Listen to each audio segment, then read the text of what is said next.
like a regular audience that comes in, but I'm just going to give kind of a rundown of how I want this to go. So, anyway, hey everyone, this is your girl Stygian Stilettos Gamer, aka StygianSis.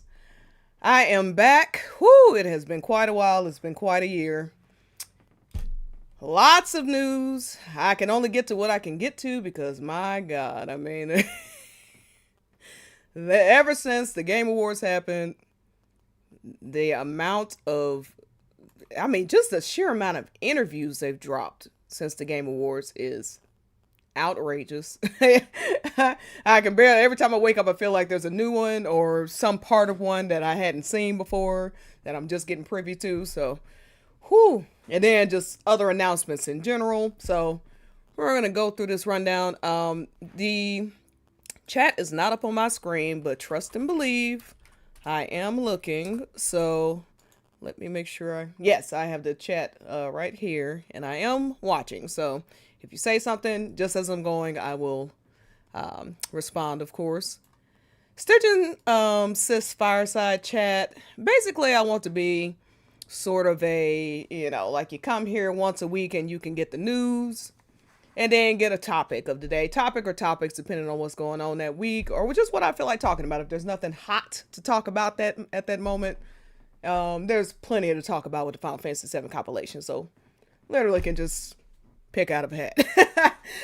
Some weeks I may even ask y'all, maybe do one topic I want to do and then do a topic that the audience wants me to do. So I can do polls and stuff like that. Get a little format going, it's going to take some time, but hope y'all like the new layout and I will be making adjustments, of course. Let's see. I already have a comment. Let's see. Oh.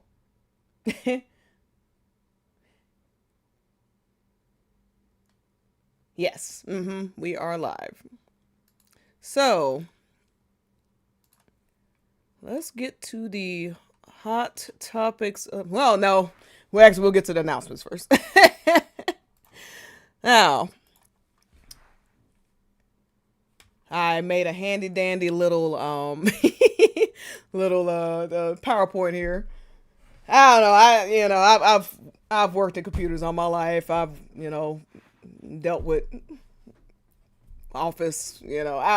I like the PowerPoint thing. So sue me. I'm a nerd. Whatever. So what we have, of course, is Tifa Tuesday today. We also have Barret's birthday. And then we have different topics from the photo contest that SE is putting on to what happened during the Game Awards, etc. And then we will go into the main topics that I want to discuss, which is the interviews that Hamaguchi and CloTi have been doing. Now, again, they have done 10 million since the Game Awards happened.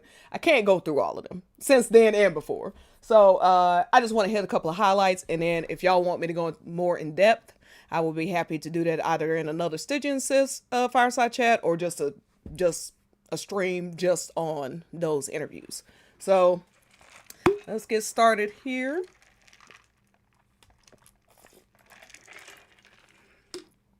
Yay! It is Tifa Tuesday. Whoop whoop!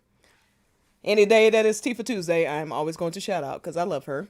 I decided to make a little discussion out of it. So if you look at my pinned tweet on twitter.com/StygianSis, I have this there. And the quote that I have here, which is "Ever wish you could just snap your fingers and forget the worst stuff." This is actually her tagline that is on her profile if you go to her page on the main website. So I would like to know everyone's favorite Tifa quote from Rebirth. Plenty of good ones to go. I mean, I decided to go with this one because it's her tagline and I just thought it'd be a good opener, but oh my God, there's so many good Tifa scenes in Rebirth. And one thing I'm going to start doing is highlighting a lot more just Tifa-centric content on my show. I feel like there's a lack of representation there sometimes from, and I'm not saying anybody in particular or anything like that. I'm just saying just what I noticed. I would like to see a little more Tifa targeted content coming out from content creators because she plays a huge role. I mean, not only in Rebirth, obviously, and in the compilation, but in part 3 in particular. is where her role really shines. And based on what we've gotten so far just out of Rebirth, we know it is going to be, it's going to explode in part 3. So, yeah, so I'd love to hear everybody's favorite Rebirth tweets, Rebirth quotes from Tifa. Just tweet, hashtag Tifa Tuesday. And we will definitely expect a lot more Tifa content coming out of my stream, for sure. Alrighty. Happy birthday, Barret. I actually, normally I like to have it ready in my mind what age they would be if they, were born on the year that we were given. I don't know, but he is 35 in the game. So we're going to go with that today. Happy birthday, Barret. His birthday was on December 15th. And I love this little video that they came up with on the official page for him. You see Myrna, his wife. Ooh! Marlene, of course. Dying, his best friend. Oh, gosh. If you have not played through Chapter 7, oh my God. Hey, Cloud Sky. How you doing? Yes, happy birthday, Barret. Hottest dad ever. I mean, I love you, Cloud, but, come on, All right, so, another thing going on right now, and I certainly encourage anybody who watches this to participate. They are doing a hashtag FF7R Journey 24 photo contest. And so the people who win the contest, essentially, their photos will be part of this gallery that they create. This is because they are coming out with the PC version of Rebirth. So this is sort of a celebration event. So please, whatever your favorite characters is, whatever your favorite moments are, please just shout them out to them and make sure to use the hashtag. The only thing you want to be sure of, not laughing, the only thing you want to be sure of is they said only use scenes from chapters 1 through 13. So they're not accepting anything from chapter 14 for obvious reasons. All right. So at the at the Game Awards, I keep trying to say at the TGA. That's why I keep slipping up. I just call it TGA. At TGA, Rebirth won Best Score in Music. So that was, they were up for, I believe, 7 nominations. They won this one. So, congratulations. Of course, this is the image that they use because Aerith sings No Promises to Keep. Looks gorgeous in that dress, by the way. I love that dress. I'm not gonna lie to y'all. I love that dress. Would totally wear that if these would allow for it, but not in the cards for me. Maybe not. I don't know. But I would definitely wear that dress if I could. But looks great on her. And I do like that portion. So yeah, the music is absolutely excellent. Final Fantasy music, it's a given. Nobuo Uematsu is just a legend. So congratulations to the team. Congratulations to him on that. Well deserved. So this was another big thing that happened at the TJ Awards. I know you, by the way, this isn't all going to be Final Fantasy VII stuff, even though it will be a lot of Final Fantasy VII stuff. I'm just talking about the Game Awards in general now. Clive was the person chosen for Tekken 8. Now, of course, this stirred some controversy. And you know what? Ben took it really well because Ben Starr, absolutely love him. Amazing person, amazing voice actor, amazing actor. He knew that a lot of people were upset because people were expecting Tifa to get chosen. So on his Instagram, I believe he put like Clive coming to Tekken 8 or whatever, and he put a picture of him dressed as Tifa. He is just super funny. I love that he didn't try to turn it into a big thing like I saw some nefarious actors doing, trying to turn it into a Clive versus Tifa or even Clive versus Cloudy. I'm like, well, this has nothing to do with any of that. Okay. People were just disappointed because they thought it was Tifa. Tifa was perfect for it, and she still is perfect for it. I did listen to Max Dude because he's a lot more into Tekken world. I just don't really play fighting games like that. I was only buying this game if Tifa was in it. Now, I do love some Soul Calibur. Don't get me wrong. Hey, I would have been all over Soul Calibur even if I had to buy an Xbox to get it. You have to understand how serious that is. if Tifa was in this game and the only way I could get it was to get an Xbox, I would get it. And trust me, my friends, like Tehran, hello Tehran, you know who you are. He would absolutely understand how serious it is. But what I've seen out of it for Clive so far, the content looks really fun. And but yeah, Max Dude, he said that the push for Tifa really came too late, because even though people have been talking about it for years, the huge push that we saw really only started occurring around a year ago. And so it was just impossible for them to make Tifa content for this with that little bit of time to do it. It really takes a couple years to get something like that without it just being a complete wreck. So that makes sense. And I had told people, if, they could either put in a late entry down the line, or they could just wait till Tekken 9 and put Tifa in. She'd be absolutely perfect for Tekken 9. And it would be after part 3 when her popularity, I mean, she's already explosive. It would be astronomical after part 3. So they may just be deciding to capitalize on that. Hey Joey, what's up? Haven't seen you in a long time. Yeah, so if you have Tekken 8, from what I've seen so far, I'm like, again, he has funny lines already, hilarious outfit choices you can get. I'd say give it a chance if you have Tekken 8. And, Tifa fans, I know some people were trying to make it, oh my God, Tifa, as if the people they wanted in the game even had a chance in the running. I mean, let's be honest, okay? Tifa was trending more than most topics happening at TGA. So, just saying, it is not due to her popularity. It literally is just due to, they just, even if they wanted to, with the push that they got, they wouldn't have had time. So I completely side with Max Dude on that part. That makes perfect sense to me. And then I heard some other things. Sorry, I keep messing with me.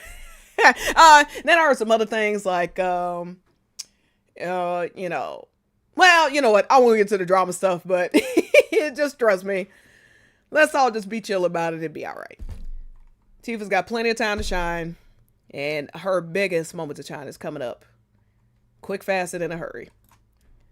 I don't think I put it in here, but one thing that Hamaguchi has said is that they really just want to get part 3 out as soon as possible. So I am totally fine with that.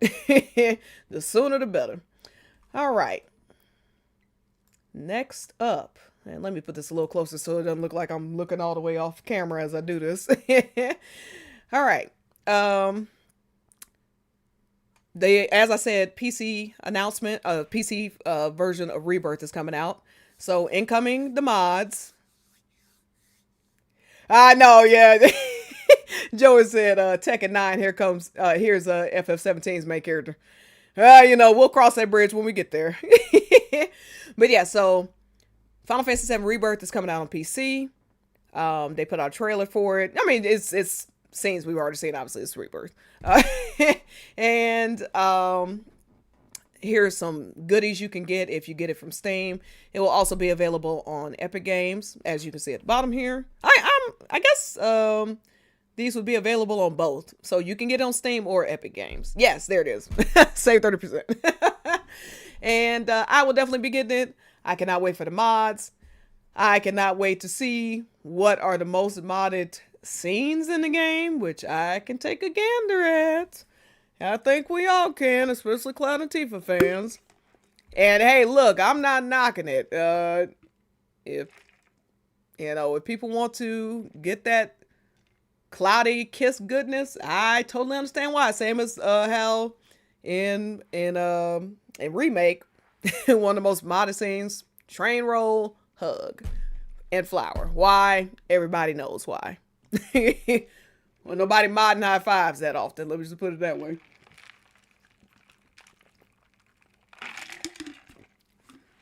Whew. So definitely fully playable Zack mod, I'm begging. Yes, that would be nice. And yeah, so I'm definitely looking forward to it. And I'll get into more of that when I get to what I'm going to be doing in 2025. Alrighty. So, Game Awards are still going on, by the way. I mainly just want to say this one because there's still a voting going on. So if you are passionate about that, trying to get um, Final Fantasy VII Rebirth as many Game of the Year awards and other awards that you can, keep up to speed with what's going on with the main Twitter or X, whatever you want to call it. I'll always call it Twitter, Twitter or X account. They are posting anything around these game awards. So, and I want to give a special shout out to John Bentley because he got a nom at BAFTA. I am super excited for him. I was like, oh my God, I can't wait to vote. And then I found out that you can't actually vote. So that was, it fell a little flat, but nonetheless, he absolutely deserves it. The main thing I'm saying, other than, Cody knocking it out of the park, is that John Eric Bentley stole the show. And he absolutely deserves any props he gets as far as any awards, okay? So, really, really, just want to show him some love. Very happy for him.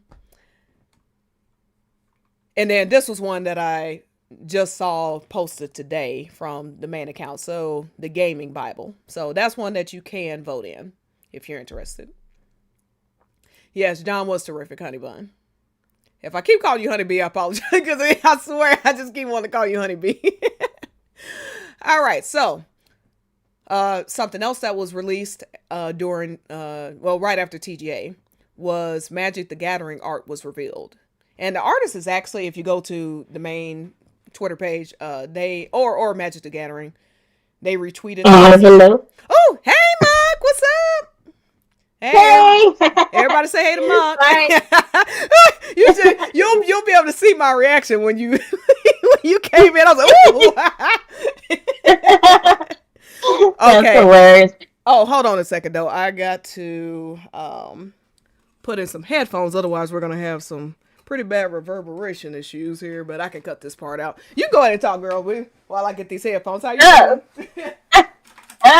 Doing good. I just got off of work, so it's been a day. I saw the invite, and I was like, oh, I got to join in Stygian's Fireside chat here. Yes. So give me just a second here. I'm going to audience. Everybody say hi to Monk. Cloud Sky said hello. We have Hi. We have Joey. We have Charles.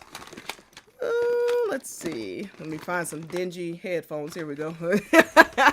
Anybody who I got this like bin of everything from like controllers to mouse devices, smartwatches, just like this bin of like random shit. You know what I'm saying? So I had to do a little digging to find the headphones. Yeah, my room is such a mess. I'll have like a box full of all of my electronics, and all the cords will be all like tangled and shit. And it's like, okay, I need to organize better.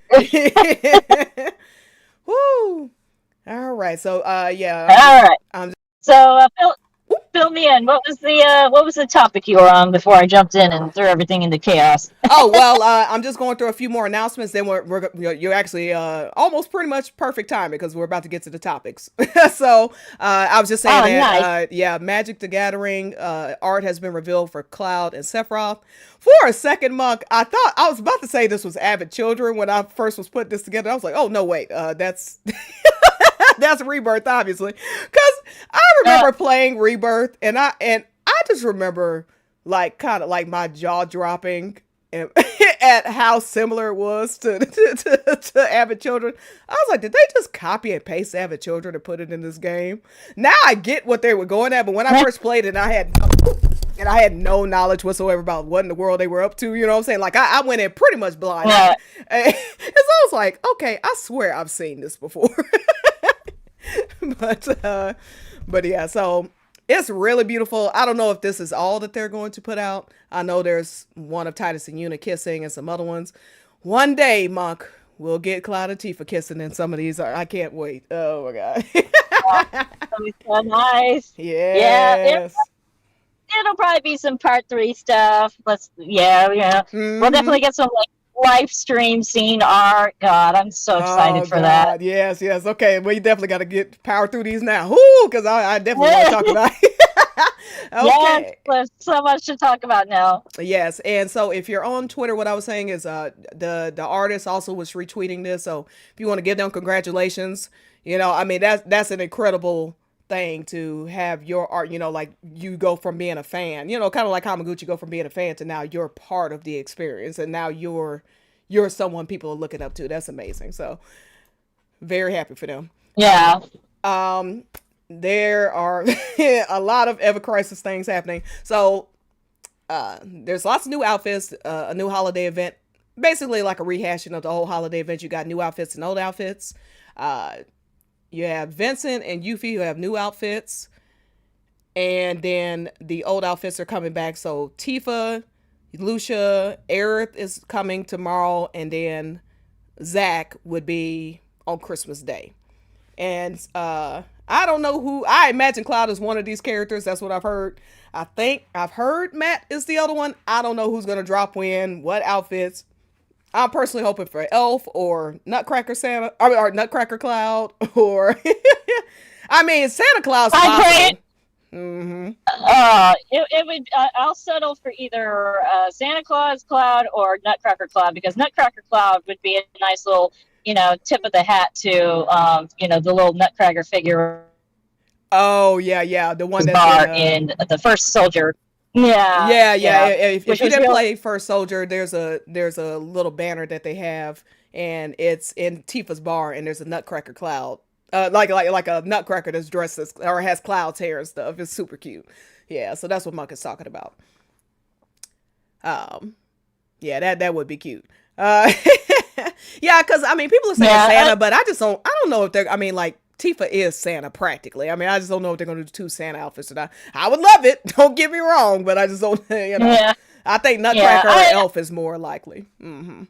Yeah. And they already gave the reindeer to Yuffie, so so much for the riding crop. Tifa with the riding crop. That's gonna have we're gonna have to save that for Nightmares fan fictions. Yeah, but, yeah, that'd have been perfect for Cloudy After Dark, which we'll be getting to later. And then they have released, okay, that's a little loud. Okay, hold on now. There we go. They have released the preview for First Soldier Chapter 2.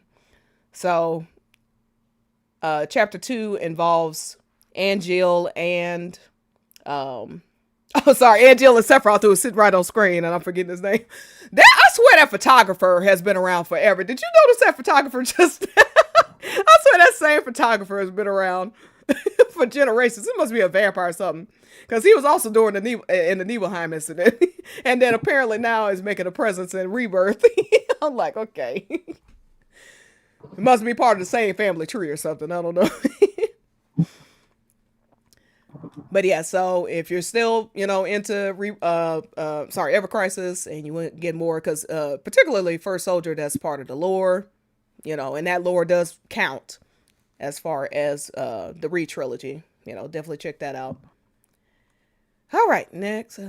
Nope, don't do that. And this is just a quick one. Happy anniversary to Final Fantasy XIII, which was on the 17th, and Crisis Core Reunion, which was on the 13th. So very, very happy anniversary to the 2 of those.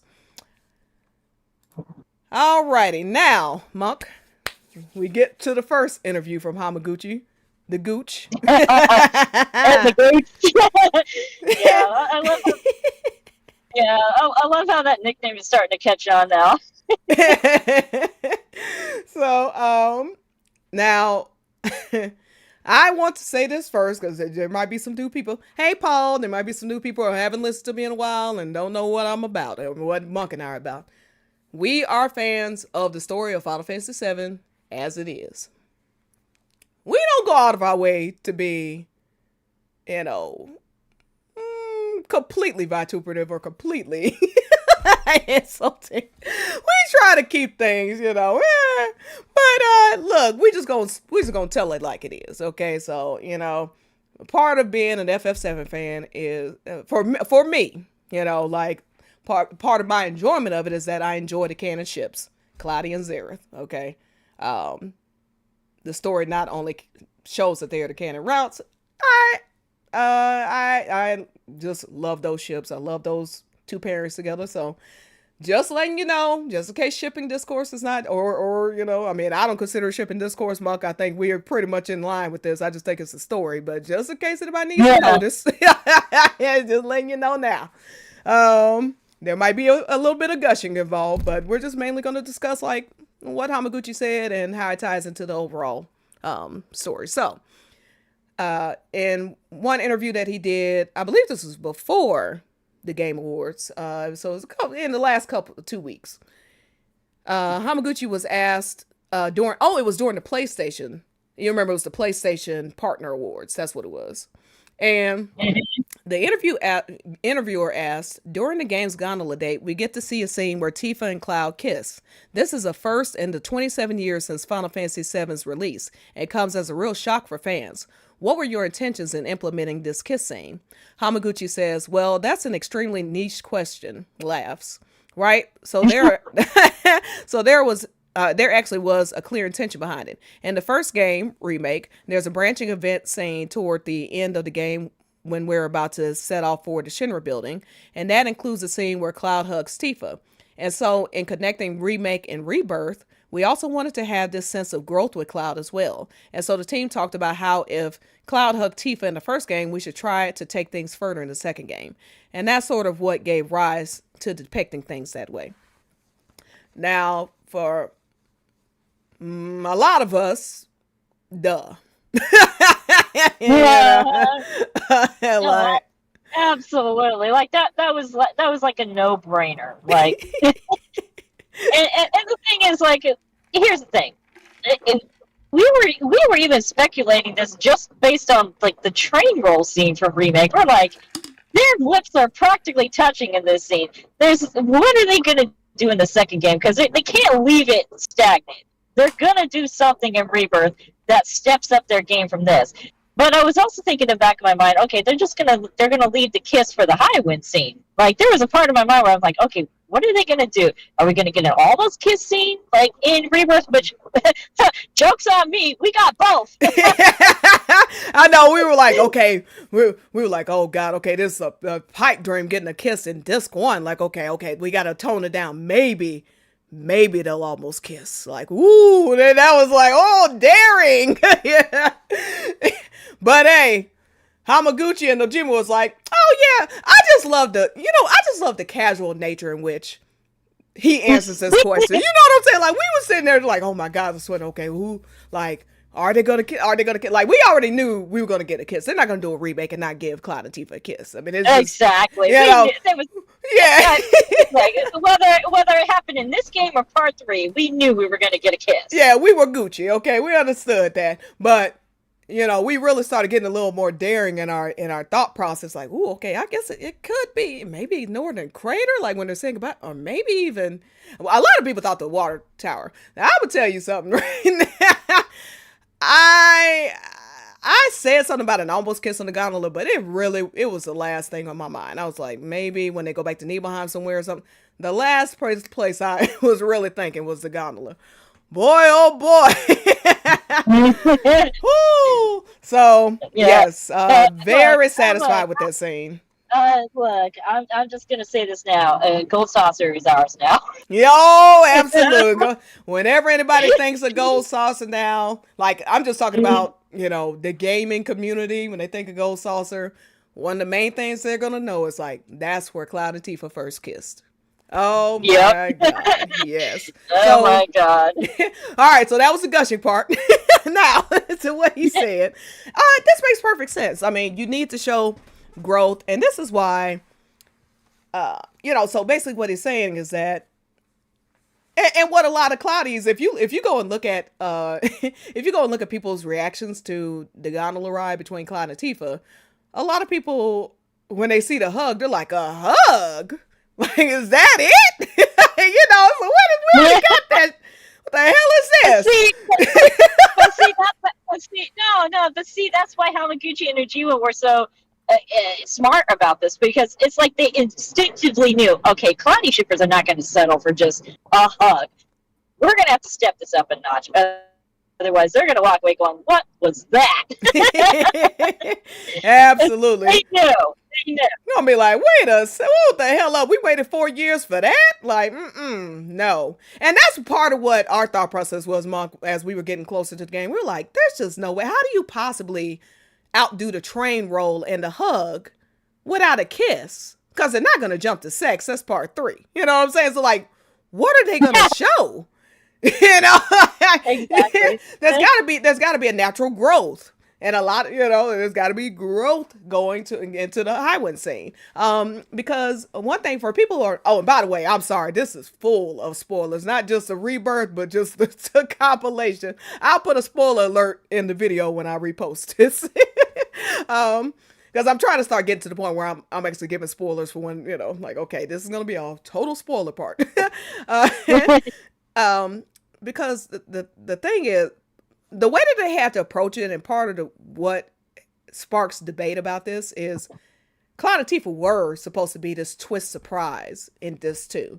You know that something's going on between him and Tifa, and you know that there's this love triangle narrative that's going on, but especially depending on how you play disc 1, because there are so many scenes you can miss just purely based on how you play it. And this isn't this is 1997. This isn't 2024 where you can just go on YouTube and see every scene in the game at the drop of a hat. You actually had to just stumble across a lot of this stuff. So it really could skew your view of how things are going. I'm not saying, one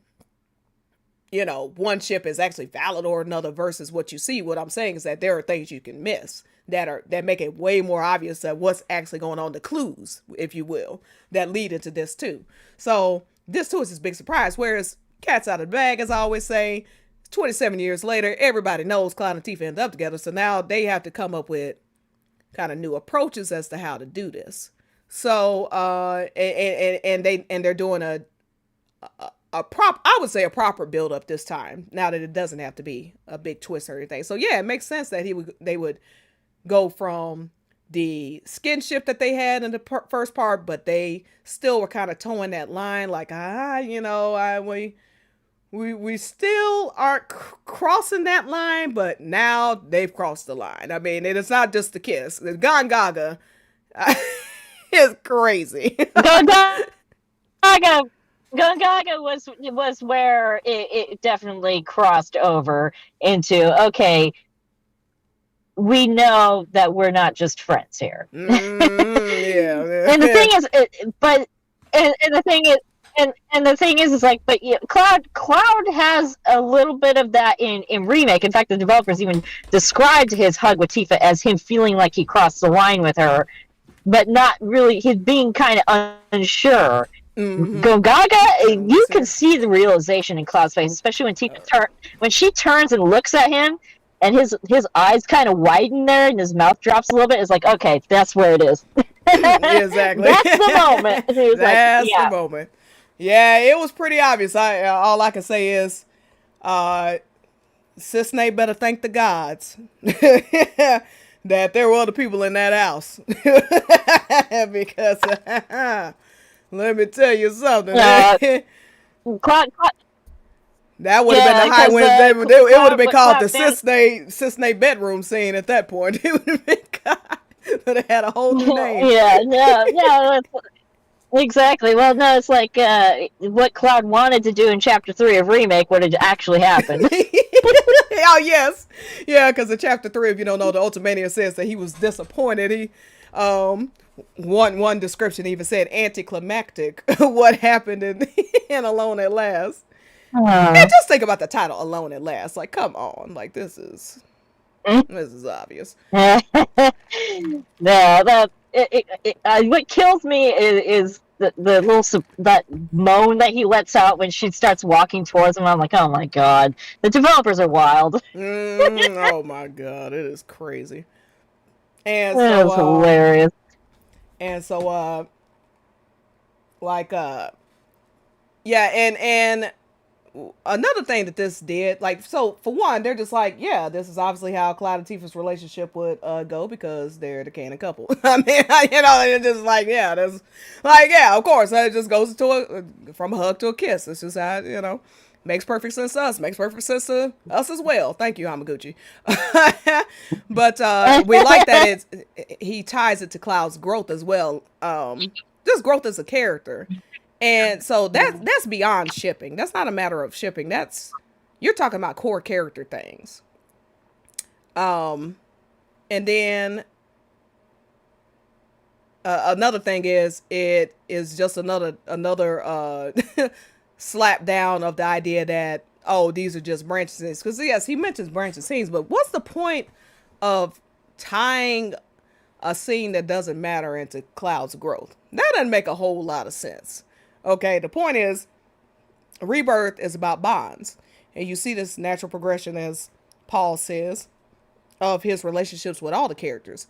So, the gondola rides are simply, at this point in time, if you are on the gondola with ABC character, what is their relationship at that point? That's what it is. So, I call it kind of a waypoint, a save point, it's kind of a, let's summarize where these two's relationship is at this point. With Cloud and Tifa, Cloud has put his hands all over and stick his tongue down his throat. Okay. Tell her, hold on tight in the Japanese, or not one bit in the English. He is. I mean, I've never seen such an over the top first kiss. Oh my God. So yeah, it makes perfect sense considering what they've gone through just throughout their lives, and then what they've gone through within the span of Rebirth itself. That, yeah, their bond is deepening and deepening, and it's not just in a friendship way. It's not just in a comrade way. This is explicitly romantic. So yeah. Anything else you got to add to that, Monk? Yeah. Just give me like 2 seconds here. Okay. Yeah, actually. No, you're good. Actually, let's take a quick break. 1 second here.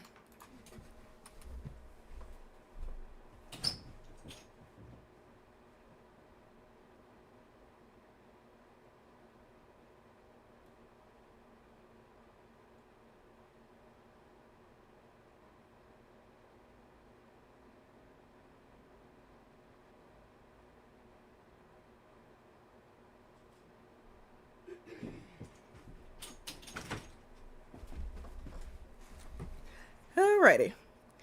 Yes, and let me read back. Okay. Yeah, and Okay. all right, and let me read back comments real quick. The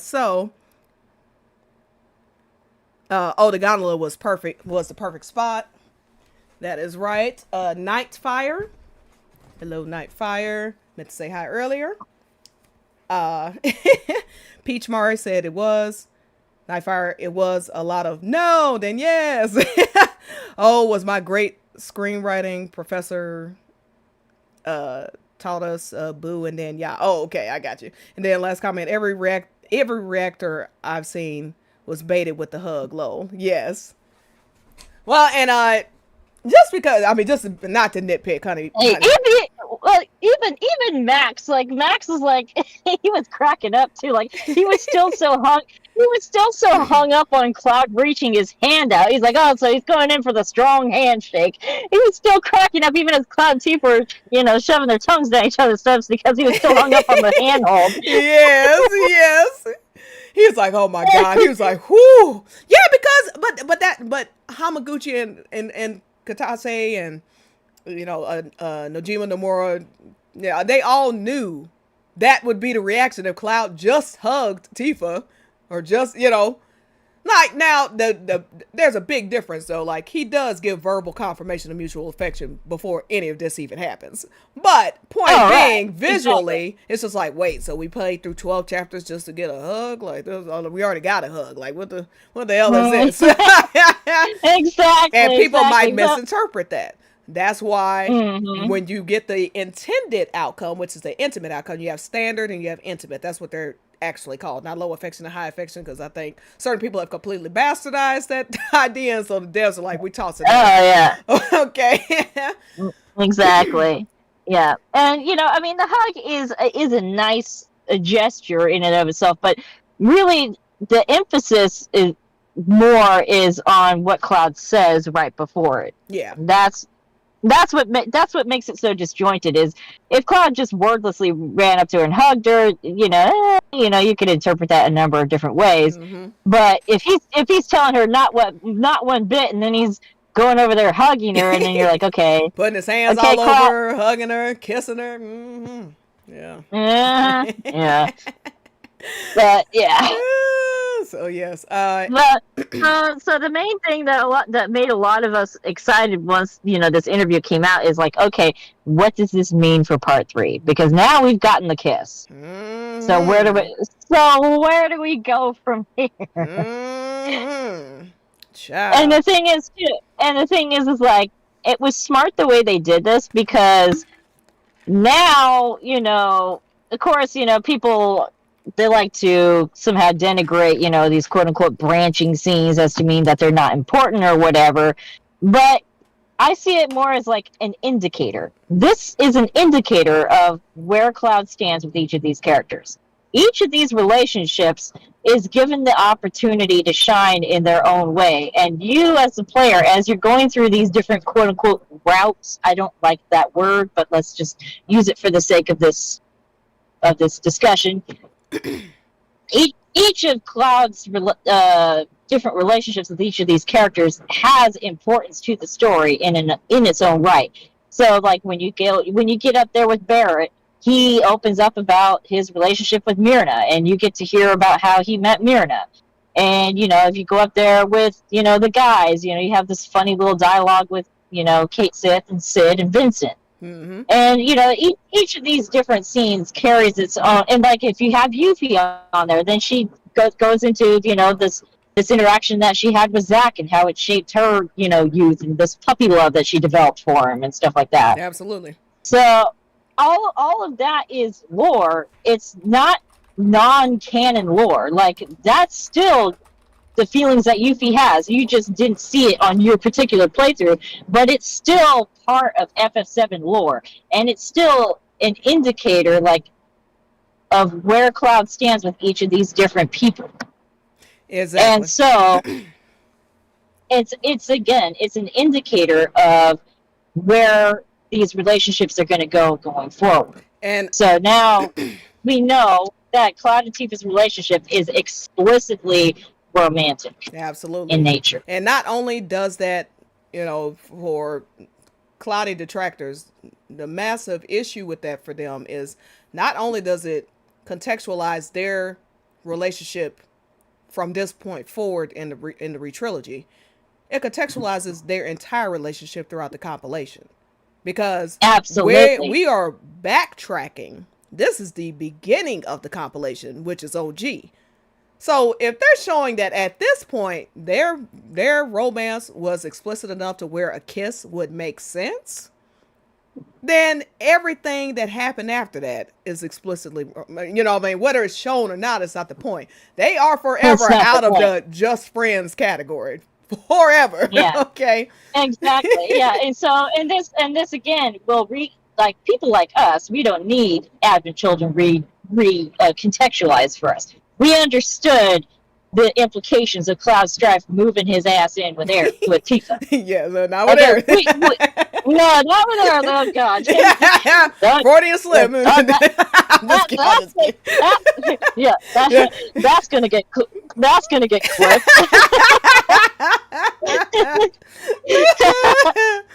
But yeah, we didn't need the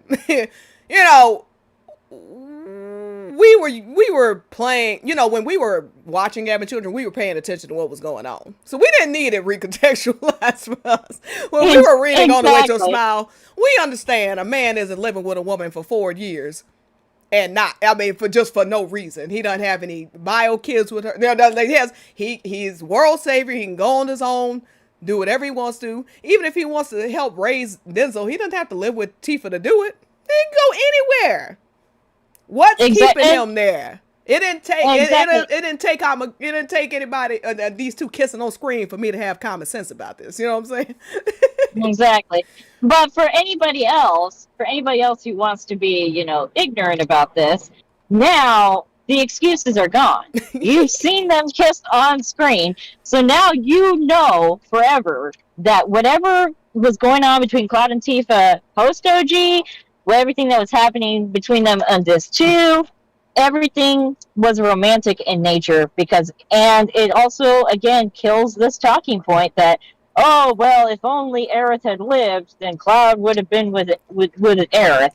But now you alive see and well.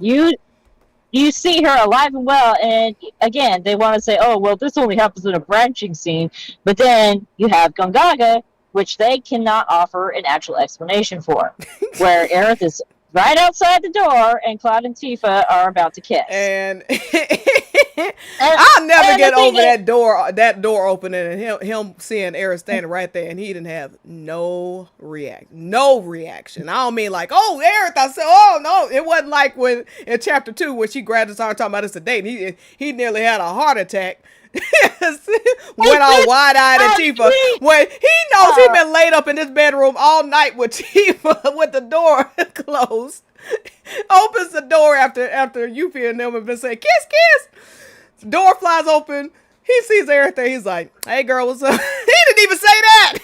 The camera literally blurs her out and it's just focused on Tifa. Like, if that would have been like, what's left here? What's the rest of the argument? Dude, honestly, even without Gongaga, it would have been a wrap after Calm. Okay, can you imagine the way this fan would have reacted if Cloud and Tifa had gone up on the clock tower? Tifa spends the entire time up there talking about Aerith, and you need to not take Aerith for granted.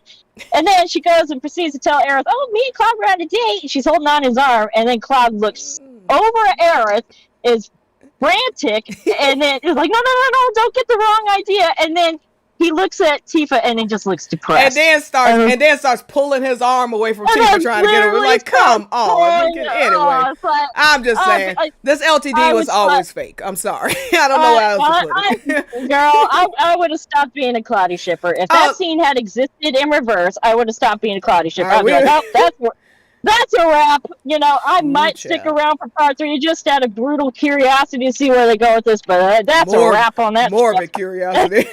Yeah, we're gonna go on, but last thing I'll say, this would have been over for me if in chapter 3 of remake, Tifa gave him a gift and he immediately handed it over to Aerith in some Don Juan suave way. I don't care what the motivation is. I don't care what he was channeling. Like, yeah, he thought of Zack because Zack was the cool guy that he knows. And he's like, what would Zack do if he wanted to impress the girl that he loves? That's the point. Okay? Exactly. So cope be damned. I'm just saying. And apparently Aerith understood the implication of that gift perfectly well. If you just listen to speaking of things that branch from one to another, okay.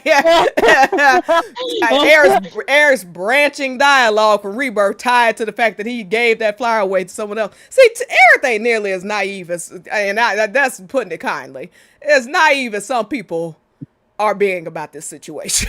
Okay. No, she it's one thing to give it to Tifa, it's another thing to then lie about it and then her to see it there behind the bar. She ain't stupid, okay? She understood exactly what was going on. All right. Anyway, so we were just, happy. I'm just happy to see, Hamaguchi address this because the shipping the shipping war stuff, it's never going to completely end. There's always going to be fringe people. I mean, I'm sure there's some, I'm not going to name the particular ship, but there's a ship of an anime that ended recently. I'm sure there's a couple of them still out there arguing. The rest of the fandom has moved the hell on. Okay, and that's what I'm just giving y'all hope out there for people like, oh my God, these ship wars never going to end. Trust me, when part 3 drops and they see what's up in part 3, if you know OG, you know what's coming, and it's going to be, and just like they elevated everything, they're going to elevate that too, okay? It's going to be way more detailed than what we got before. You know what I'm saying? Just based on remake and rebirth. Yeah, trust me. And then ain't too many people going to be sticking around to see all that all over their timeline or any rhetorical ass whoopings that might be coming. Okay. and, and I For know. terrorizing people over this for 27 years. So trust me, Oh this yeah, ain't gonna yeah. last forever. I can promise you No, that. yeah, no, absolutely not. Yeah, no, there's people who are, like, it's like reverse Santa Claus. They got a list, they're checking it twice, but it ain't gonna be presents they're leaving under your Christmas tree. They thought, Whew. Yeah. All right. So next topic. And I was just gonna show this little video. Just to end the reel here, give us a little 60-second break. This is the, like, when people want to argue about whether this kiss matters, like, and again, that's why I like that Hamaguchi is just speaking freely about it. A kiss in a Final Fantasy game is not a small thing. I want y'all to, for y'all who haven't seen this, take a listen to this.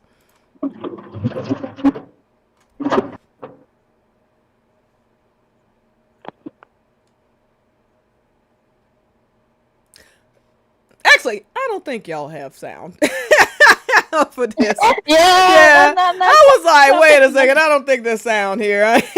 Application, okay. I was like, I hear it. I don't think anybody else does.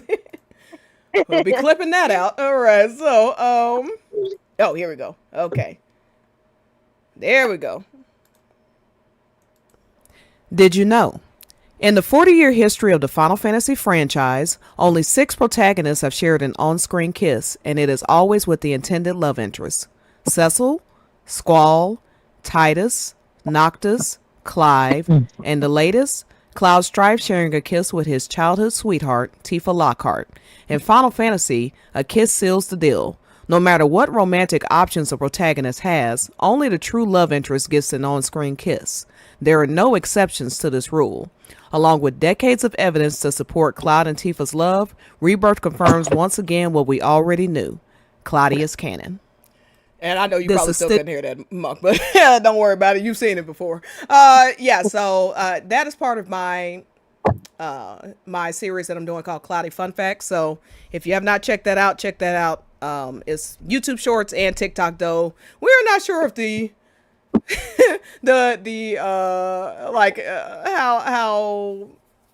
how long TikTok may be available to us here in the United States. So I don't know, but you can definitely see those on YouTube. So anyway, I am ready to talk Gongaga, Monk. I know you probably excited about this part too. Monk. Yes, Clive and Jill definitely did. Let me see if I've got Monk here. Oh, okay. She had to go for a second. All right, so I'll go ahead and just read this. So another interview that Hamaguchi did, and like I said, they've been doing just a slew of interviews. And one that he did recently was about Gongaga. And Gongaga, Cloud and Tifa, and more is what the title says. So one part I liked, and I'm not going to go through the whole thing, just a couple of snippets. One thing I liked is this portion where he talks about Zack. And what he's speaking on is ways that Gongaga was expanded from the original and how, characters' roles have been expanded. And this is also something he said recently at a live event, I believe, which is, Zack. And part of the AMA. So he's been talking about Zack's role, how it's been expanded and stuff like that. So he says, Zack Fair is a good example. Zack is a really major character in Rebirth. He plays a much bigger much bigger part in the story than in the original game. So Gongaga, being where he comes from, was a place we really had to look at and talk about if we wanted to show more about Zack. So I think it's thanks to Mr. Nojima and his decision to look further into these areas that we can also use these moments to dive really deeply into the other characters as well. For example, in the Gongaga region, we get to see more about Tifa's internal feelings and her emotions at that point in the story as well. So yes, what preceded this part is they were talking about how Gongaga was an optional part of the original game. You could just pretty much miss it all together. Whereas now it is a critical portion of the game, if not the most pivotal moment of the game outside of chapter 14. And so they were also talking about Vincent and Yuffie, how they were optional characters, now they're not. And then they were talking about Zack, who was largely unseen in the original because he's part of the big twist as well. And, you know, he's in the original, which, again, spoiler, he's dead in the original. Nah, you know, we could talk about what he is here or not, but that's another topic. Monk, are you back? Nope, okay.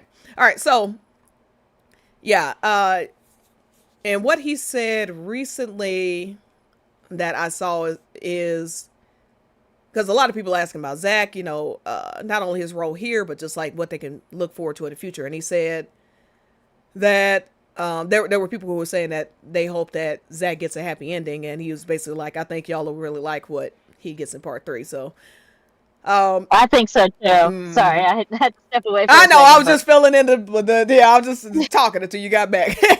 So this portion is basically just saying that yes, Zack is a major character. No, he is not shown throughout. You know, and it's funny, people are trying to disparage him because he isn't shown as much as like people who are alive. It's like he's not supposed to be. And it's just gonna be interesting how they feel about that in the next game when a certain person is not there in every moment. What do they still think their scene, you know, like their scenes and their space in the game is as important? Because I would argue it is, just because they aren't shown as much doesn't mean their scenes aren't important or they aren't important to the story. But you know, oh, absolutely. Yeah, that's just me, I guess.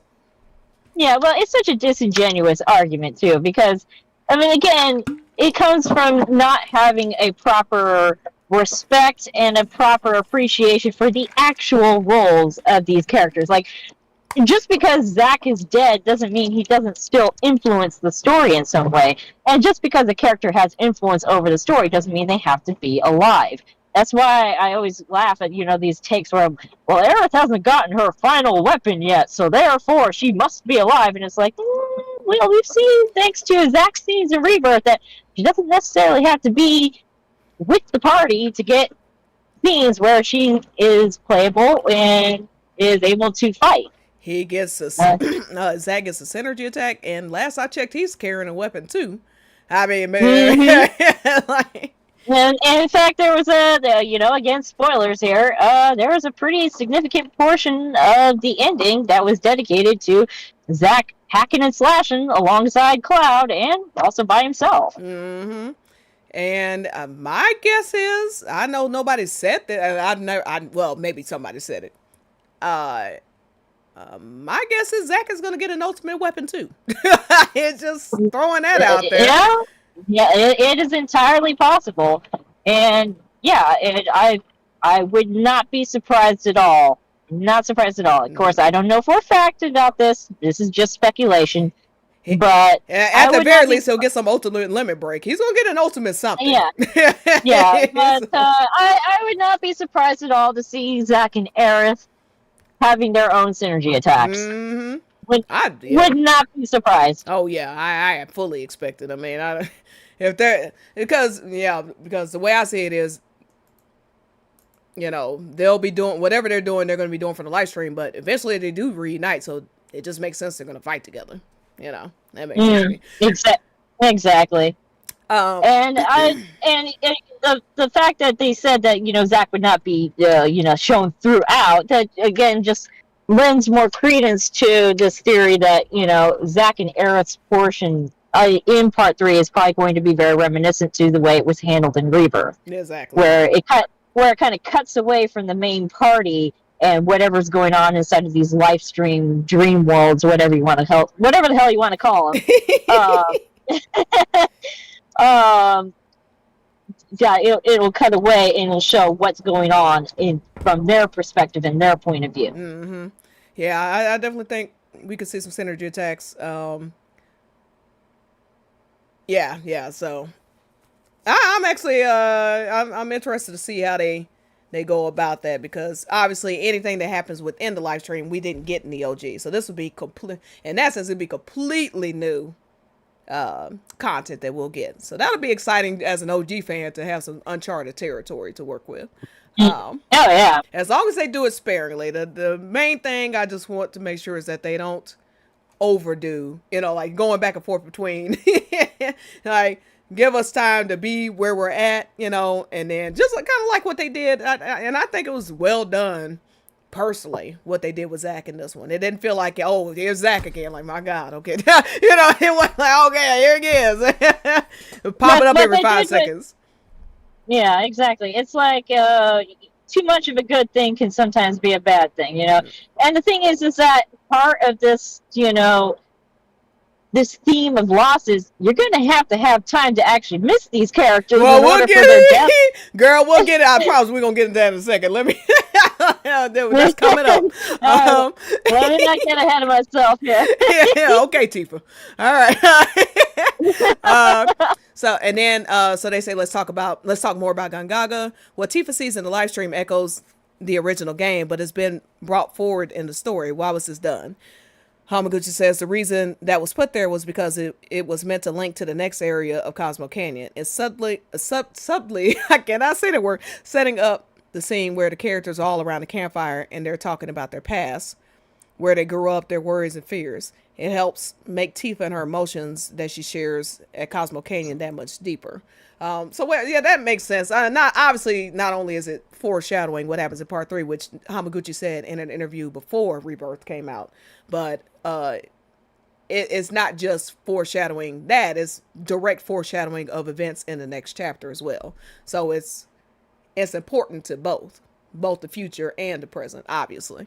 It links through the whole thing. I mean, it links right from chapter 1. Sorry to interrupt. It links from chapter 1 because that's when Sephiroth starts the gaslighting of, is she real or is she not, to Cloud. Well, Gongaga is such a well put together chapter. It's honestly the best put together chapter in the entire game, in my view. Remake and Rebirth, I think. Yeah, remake. Yeah, because it links to so many different aspects of the story. What's happening currently. It also links to stuff that's going to happen in the future, and it has it shows the effects of things that happened in the past. It's like a culmination of every aspect of Cloud and Tifa's life and their experiences all brought together in this one scene. Mm-hmm. And it's so well put together. It's very it's an emotional roller coaster because in that same chapter you experience, you know, sadness, you experience fear and anger, and then of course it has such a beautiful resolution to it. All this emotional angst that you go through. You know, you have Cloud being taken over by Sephiroth. He's attacking Tifa. She falls. You think, oh, you're worried about her. You don't know what's going to happen to her. You see Cloud and the emotional turmoil he's going through because of what happened. And then, of course, you have this beautiful foreshadowing. And, of course, if you're an OG fan and you recognize that, you know, the live stream and what this is foreshadowing and what this is entailing, you know, you have that joy and that nostalgia as an OG fan. And this is a completely new scene too, so you have this sense of newness about it as well. Like, okay, this is something new we've never experienced before, but it feels right. Yes. It feels right. It fits perfectly in with the OG story. It's enhancing it. It's bringing out all of these aspects of the story and just bringing them to life. Yes. It's and there was a fear amongst some that it was replacing things happening in OG. No, it's foreshadowing, it's enhancing what goes on, and then it's allowing them to open up the door in part 3 when we get the actual live stream scene to take things from a different view, just like how which we'll mention a little bit later, they talk about how they wanted to do a fresh take on chapter 14 and what happens in Forgotten Capital. Getting through some of this now allows them room to expand more on what we get in the live stream scene and take it from, in some ways, a different approach as well, possibly. So yeah, really excited for that. Right. Just a brilliantly written chapter. I mean, I can't think of a game where I was that floored by, you know, like a single event in a long time. Yeah. That scene alone, like, that was the scene that hit me the most emotionally. Like, my jaw hit the floor when I first saw it. Mm-hmm. Yeah, and it's perfectly executed because as we mentioned before, like if Cloud had just randomly attacked Tifa, like that is what always fell flat for me with Temple of the Ancients in the original. It's like, you know, 1 minute they're coming. Yeah, he started quoting Sephiroth, but then it's like, okay, everybody's fine, and then suddenly, pow, pow, pow, suddenly he's trying to beat Aerith to death. I'm like, what the hell just happened? And then they just, you know, they just go on to like, okay, all right, so we go into the movies next. It's like, what the hell just happened? They set it up from chapter 1 brilliantly, and it's not that he truly believes that is not Tifa, like, and they changed what happened, and they're tying it to how Sephiroth originally slashed Tifa in Nibelheim, like the visual. I don't know if y'all have caught it, but if you just look at the visuals of the Nibelheim event, a Nibelheim incident when Sephiroth attacks Tifa versus Clive. I mean, it's like, it's creepy and it's scary and it's haunting and it's beautiful and it's just, I mean, like it's storytelling at its best. I mean, my God. So yeah, and then of course, like you said, the resolution and Gongaga almost can be. Gongaga can almost be a microcosm of part 3 in general. You have this you know, because if you think about Northern Crater and then leading into Medill and all that, like it has elements of all those big scenes between Cloud and Tifa, the strife going on. Oh yeah, like the strife going on where they're at odds, and then someone taking care of another who's unconscious, laying ill. You have the literal live stream scene. Okay, you have this, and not only that, you have this scene, of course, where, you know, again, you're playing as Tifa, like, so you're getting like a little taste of, you know. Oh yeah, leading party up leader to it. Tifa, you know. Yeah, you literally get a part of party leader Tifa, absolutely. And then the resolution, and then you have this confrontation with Scarlet, even. So yes, like it's crazy. They even like they even threw in like this little foreshadowing of this fight that Tifa's gonna have with Scarlet in Junon. And then even if you think about just what happens on that little I don't know what you call it, platform, whatever, where you have Tifa and Sephiroth battling for Cloud's soul right there, and Tifa can't, because Tifa doesn't have all the information Sephiroth does. She can't fight him off in that moment, you know. And so that's like kind of Northern Crater when Cloud breaks, and so you have that moment where Cloud breaks, and he's like, "You can't be Tifa. You're not Tifa." So that whole thing happens. Yeah, no meteor cast, but y'all are getting the point. And then you have the resolution, literally to the point where when they're in the bedroom and they're about to kiss, they get caught. Just like they get caught under the high wind. It's brilliant freaking writing. It is insane. So whoo, I cannot wait for part 3. Okay. And then so like if they're giving us all this to us now, imagine how much more we're getting in part 3. Like, listen, Cloud fans, Tifa fans, Cloudy fans, Sephiroth fans, Nibelheim Trinity fans, we are in for some treats. I'm telling you.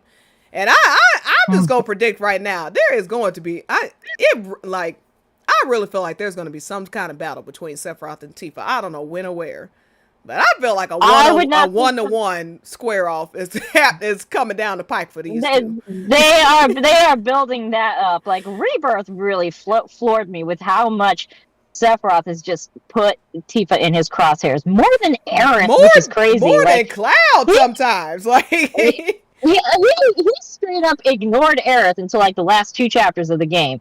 But Tifa, he's like, that one right there, that one's gonna be a problem. Yeah, and we're not being funny. Like, literally, when did he pay any mind to Aerith the entire game until the last chapter? I mean, not once.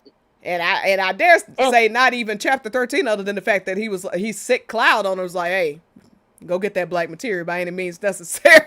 But outside of that, he didn't even care. You know what I'm saying? It was only when she started casting holy, he was like, all right, no. And again, not being funny, it's just like, Sephiroth, no. And when you think about that moment in chapter 13, just say this real quick. So, Cloud is looking Sephiroth in the eyes when he shoves Tifa away, right? And then he starts going after Aerith.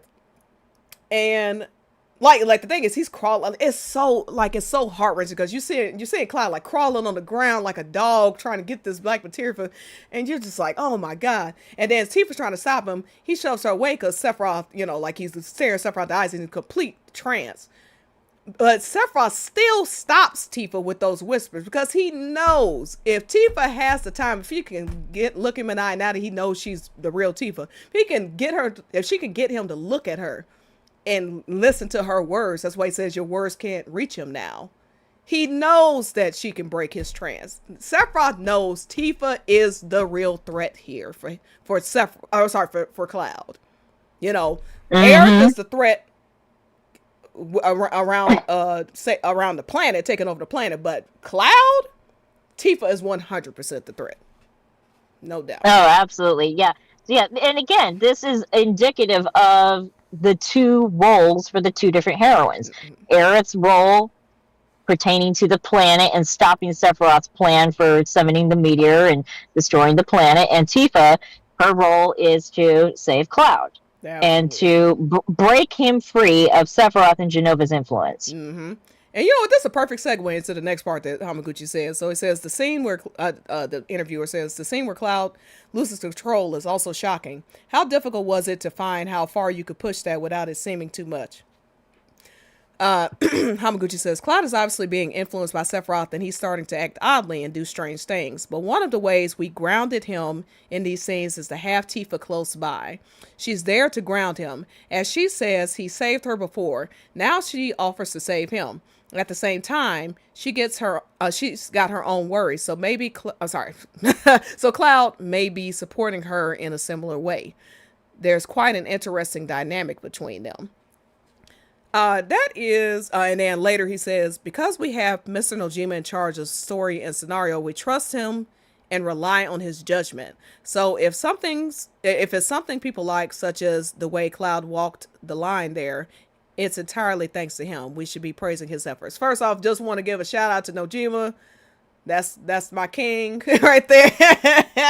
That is the king right there. Definitely want to give a shout out to Nojima. Love his writing. If you have not read Traces of Two Paths and 2000 Guild to Becoming a Hero, go out and read those, okay? He is the one that is in charge of the story and doing an excellent job. So yeah, just want to say that. As far as grounding Cloud, there were people, we were both reading this stuff, people who either were genuinely confused by what they meant by that, though I don't think it was many, or pretending to be confused by that. Well, let's give the benefit of doubt. Let's say they genuinely like, well, I don't know. What do you mean he grounded her when he attacked her in this moment? Here's the thing. First off, they're not talking about just Gongaga. They're talking about the overall story. There are quotes from decades ago saying Tifa's the only one Cloud opens his heart to. Tifa's the one who knows him all too well. Tifa's the one that supports the mentally weak side of him. She has always been, in Kingdom Hearts, she's his light. Yes, Kingdom Hearts is not canon to the FF7 re-trilogy, but the characters still are the same characters, even if they are in a different context. That's why Tifa is still, Tifa's still his light, even if it's a Kingdom Hearts game, because she is his light in the re-trilogy. She does ground him, and she ultimately is the only one who can save him, in part for that reason. And so when it comes to Rebirth, particularly after this scene, there are several moments you see where Cloud is slowly losing control or about to lose control, and Tifa gets in his face, touches him, talks to him, and cools him down. Even if he isn't completely cooled down, he cools down. Even in that moment in chapter 13, Cloud is like reaching. He's trying to reach for the black materia, and she says, Cloud, snap out of it. And you actually see him start to waver. You actually see him start to, his eyes are starting to light up, but then Sephiroth repeats her words and he looks at him, and that's when he starts losing control again. But yeah, she does this. And then in Gongaga, first off, the second he attacked Tifa, he snapped out of it and realized what he was doing.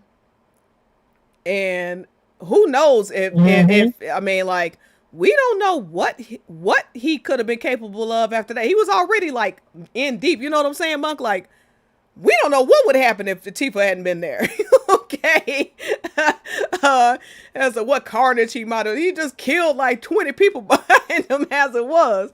Who knows who else might have been in danger? Who else he might have thought was really Genova or something, you know what I'm saying? But yeah, even in that moment, when he's killing the people, when Tifa yells out to him and says, stop, he immediately stops, he turns to her. And then he falls because it's Sephiroth. Sephiroth's constantly fighting for control over Cloud with Tifa. Constantly. That is the battle going on. And I love that segment so much. And I'll let you go after this, Monk. I love that segment so much because it's just like, it like the visuals is really like a devil and an angel on your shoulder when you look at the visuals of that moment. And then the way, just the writing is brilliant. Everything about Gongaga is brilliant. If they need to start giving awards to just scenes in games. That scene should have won an award. Period. Oh, all right. I'm done. Oh, absolutely. Whew. What's your thoughts, Monk? I mean, I think you pretty much nailed it right there. I mean, yeah. I mean, again, this is just re-emphasizing what Tifa's purpose is in this story, and I wish people would not just dismiss it so readily. Like the fact that the developers have to point this out is it's great, but it also just kind of, I'm just like looking around going, this is such an amazing part of Cloud's story. And I mean, to me, that's the reason why I'm an FF7 fan, is I love Cloud's story. Like that's what drew me in. Everybody else, they got their own things, and they're like, oh, well, this character died and it was sad, so I'm an FF7 fan. Or, oh, this is about, big bad corporations poisoning the planet. And yeah, those are great stories, but I mean, those stories are honestly a dime a dozen. I mean, I remember watching Fern Gully when I was a kid. I mean, we've got plenty of stories about, how big bad corporations are bad for the planet. Yeah. Okay, what makes FF7 unique is Cloud. Cloud's story is what stands out, because you don't really get a lot of stories with, especially in like a Final Fantasy setting, where you have these idealized heroes, and yeah, all these characters have different struggles and stuff. I mean, certainly, but Cloud is just a unique case. Yeah, absolutely. It's almost like he's like an accidental hero, No, that's exactly what he is in my eyes. Yeah. He was at the wrong. You can either interpret it as he was at the wrong place at the wrong time, or he was at the right place at the right time. It just depends on how you look at it. And it's the same thing with Tifa. I mean, these are a couple of country kids at the end of the day. They're a couple of country kids that got thrown into this crazy journey. And Tifa even says this during her Gondola day, which is like, she calls it a crazy journey, because it's like, they don't call you Tifa the Monk for nothing. And oftentimes, and yeah, and then she says this too, in Gold Saucer, when when Cloud has this cute little dialogue with her where he's kind of encouraging her, but you can see how overwhelmed she is during a lot of this, and honestly, it makes her so relatable. She's such a human character, and it's the same thing with Cloud. They're these very human characters with very obvious flaws, but they're good people in their hearts, and that's what causes them to be able to save the world. Is they're good people, and it's their morality and their strength of heart. And even though people always talk about, even the developers talk about how weak Cloud's heart is, it's weak in the sense that he struggles, emotionally with stuff. But when it comes to his morality, and when he does decide to fight for something, he's unstoppable. And that's what's so great about him. And it's honestly one of my favorite parts of the live stream sequence. Like, there's so much to talk about with the live stream sequence, but one of my favorite moments is the part when Cloud picks up, grabs the Masamune. He's being stabbed with it. He's in his heart, he's probably thinking, I'm gonna die, but I'm taking this guy down. I'm taking that motherfucker with me. 16-year-old kid. Yeah, yeah, it's such a powerful moment, because I mean, he has no enhancements. He has not had the Mako enhancements. He's not a soldier. He didn't even make the cut into soldier. He is just fueled by pure rage at the injustice of what Sephiroth did. He killed his mother. He destroyed his hometown. Tifa's lying on the ground bleeding. She's probably gonna die too. And he's like, I have "This nothing no." to lose, and like, yeah, you're not gonna I'm do this to taking you me. down. Yeah. Yeah, it's one of the best. It's one of Cloud's best shining moments. I love it so much, Yes, and I cannot wait to see it play out in part 3. it's Like gonna be watching the crazy. true Nibelheim event. Like it's nice in Crisis Core, but it's gonna hit different in part 3. You know what? And that's what I was just telling people on Reddit. Is like, this And is a when little Tifa small. gets to see, Yeah, just like a little small side note. Like, that's what I was telling somebody on Reddit. Is like, I get people saying, "Oh, don't play Crisis Core. Or just go ahead and wait till part 3." But there's a whole lot that you don't get out of Crisis Core because it's Zack's story. It's not Cloud's story. You don't get all that motivation and all that stuff that we're talking about. There's a whole lot that is not revealed in Crisis exactly. Core. The only big thing you find out is that it was Zack there, not Cloud. But hell, you could probably surmise that just playing Rebirth, honestly. I mean, it's pretty... Yeah, if you just look at the way Cloud behaves in Chapter 1 versus... Yeah. You know what I'm saying? It's pretty obvious that something weird is happening. Okay. But yeah, it's so funny. Like I remember Nightmare's post yesterday, which was cracking me up. She's like, Clive is acting awfully weird, you know, here. Like that one scene where Tifa's talking about, you know, how these Mako reactors are, you know, they're sucking the life out of the planet and stuff. And you know, Zack is like, well, excuse me, Cloud, quote unquote, tells her, "Oh, who told you that? My dad, he must know." So, anyone who's played through any of these games, though, that is not a Cloud and Tifa conversation. No, obviously not. And she mentioned that he keeps startling That Tifa. Is Zack Fair with a coat of with a coat of Cloud. That is Zack Fair with a coat of Cloud paint, you know, delusional Cloud paint to paint it. Yeah, so I personally recommend playing Crisis Core Reunion, but I get it if people don't want to. He's such a fucking mess. Mm-hmm. Yeah, that was funny. Yeah. Right, so yeah, it's the main reason why I tell people. The main reason I tell people, you know, don't skip out on Crisis Core is because it does lay crucial building blocks for Zack's character and Zack and Cloud's relationship. Because in OG, you don't really get to see much of that, and even in the re-trilogy, you only see snippets of Cloud and Zack's relationship, and Cloud and Cloud and Zack's relationship and Zack and Aerith's relationship. So if you want to see what the building blocks were for, and see kind of the reason why Zack is so gung-ho to reunite with Aerith in Rebirth, then you do have to play Crisis Core, because then you see this is why. This is the relationship that was built there. And I'm just going to have one of those real moments I was talking about. I'm just going to keep it real with y'all. The people who say Crisis Core is not canon, don't play Crisis Core is not important to the story. It is 90% people who are from one shipping fandom within this fandom.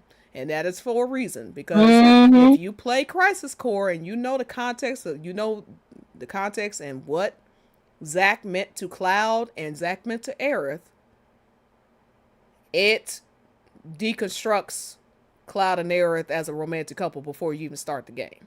It really does. I mean, and then if you follow it up with the fact that, I mean, because it's not just Zack and Aerith's relationship that you see throughout it, but you do see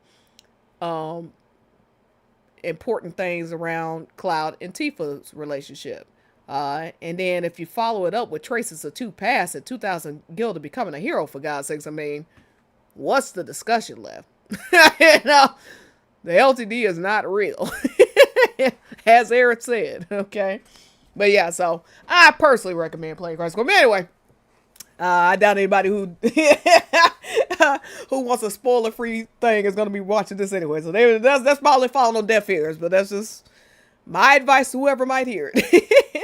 Yeah, so let's see. And last thing I'll say is what you were talking about is Tifa in Trace of Two Paths her mom says something to her about how Cloud is more beautiful than, Sephiroth. Cloud has the face of an angel. She thinks Cloud, and what Tifa's taking that to mean is, even though Cloud is from this little bodunk town that nobody can find on the map, as she puts it, her mother thinks that Cloud is better than Sephiroth.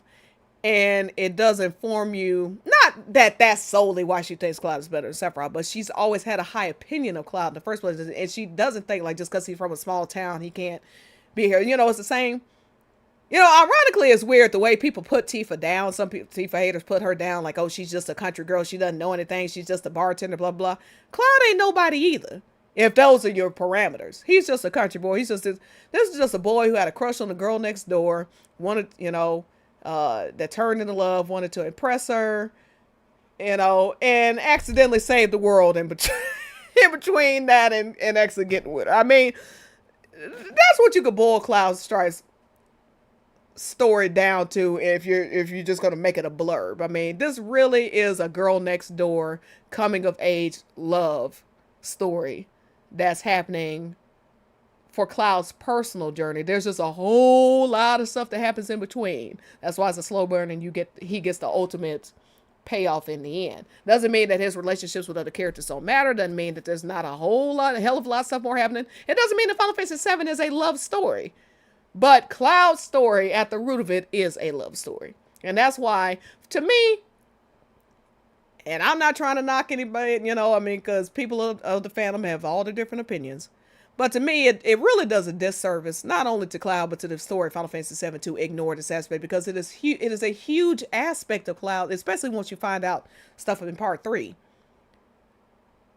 You realize just how critical his relationship and his feelings for Tifa are to his personal journey. And it's just a disservice, and frankly, you're bound to misunderstand Cloud if you ignore or turn away from this aspect of his character. It doesn't mean you have to, obsess over it. It doesn't mean you have to ship Cloud and Tifa.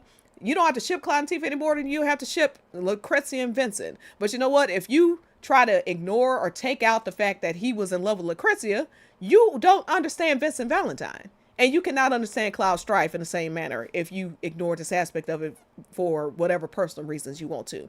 And I don't mean that just for Claris. I mean that's anybody. Theory crafters, Claris, anybody.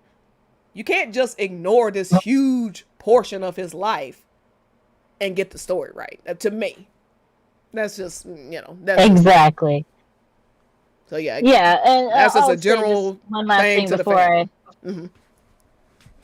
Yeah, I'll just gotta say this one last thing before I head out, because I do have to leave. Okay. But and what you said is exactly right. Like, I'm not saying people have to love Cloud and Tifa the way I do. Obviously not.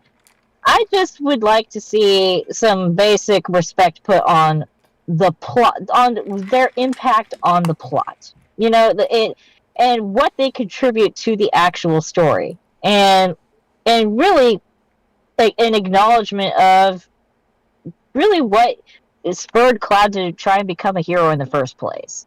I feel like if people can at least have a basic acknowledgement of that, that would stop so many of the different misconceptions about him as a character and about the different relationships in the story and stuff. And of course, it is such a disservice. I know that because of the nature of the love triangle debate and all of that, it's turned people off of having an actual conversation about the relationships in the game, to the point where they just basically want to brush it aside and not even address it.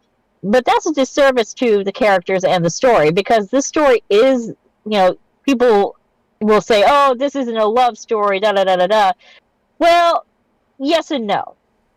It's not centered on a love story per se, because there's a lot more going on in the story than just romance or whatever. But you're also doing a disservice when you say there is no love story. There absolutely is. And it's not some, choose your own adventure thing. It's not some, player choice thing or whatever. You have parts of the story where, yes, your choices can influence which scenes you see. But you cannot decide who Cloud loves based on which choices you make. He loves who he loves regardless of whatever choices you, the player, make. That's why the only person you can kiss is Tifa. That's why the only person you can kiss is Tifa. And there's and no matter what you do, you cannot change the outcome of the story. The story is what the story is. You can pick who you show up to the gondola with, but you can't control what Cloud does once he's in that gondola. Only to a certain degree. Like, you got, intimate and standard version, but ultimately the scenes pretty much play out the same. Yes. And the nature of the relationship does not change. Like, you can have Barret on that gondola with you. It's still not going to be a romantic scene. You can crank Barret's affection rating all the way up to the ceiling. You are not going to get a kiss between Barret and Cloud. I'm sorry, Claret shippers. It didn't happen. I'm sorry. And no matter how. Well, with the Rebirth PC version coming out, maybe they finally get their chance. But only if they steal from our ship. Isn't that funny how that works? I can't wait to see. I can't wait to see a certain segment how they justify that, and they're like, this is what should have happened. Okay, all right, whatever. This is just a preview of part 3. Okay, all right, whatever. What's gonna crack me up more than anything is seeing all the people who've been trashing that kiss scene for almost a year now come around and start modding their pairing over our kiss, going, look how it is, and I was like, yeah, right. Okay. Funny how that works. See what you're doing, okay. Okay. But best believe, this is your warning now, I will be clowning. I will be clowning on all of you. You heard it there first. Breaking news. Tifa Muck is going to troll Tifa haters. CloTi and Tifa troll haters. The hell out of anybody who puts that pairing on my kiss scene. I will mock you relentlessly. Look. I'll even be nice. But if you weren't personally talking shit, I ain't got nothing to say to you. Don't take anything I say personally. But I know the people who were. I know who was talking shit. I don't want to see none of y'all liking nothing. Don't like, share, subscribe. Please, by the way, please do all that for my channel. I've been trying to say that for 10 please subscribe, please share. I will be doing a lot more streaming. Y'all gonna get sick of seeing me. And please hit the like button, seriously, because that helps promote the stream. So if anybody who's watching, if you could please just take a moment and hit that like button, I'd really appreciate it. All right, but yeah, well, Muck, I won't hold you. Look, we're gonna have to do some more, do some more of these. Certainly, let's try to get some in. Certainly before the new year, and definitely after the new year. Because I was just about to talk about Aerith's, all of these interviews about Aerith's death. I'm really only going over 2, but long story short, Aerith dead. I mean, I don't know I don't know who. Is holding out hope for that. And you know what? And we'll end on this because I know you got to go.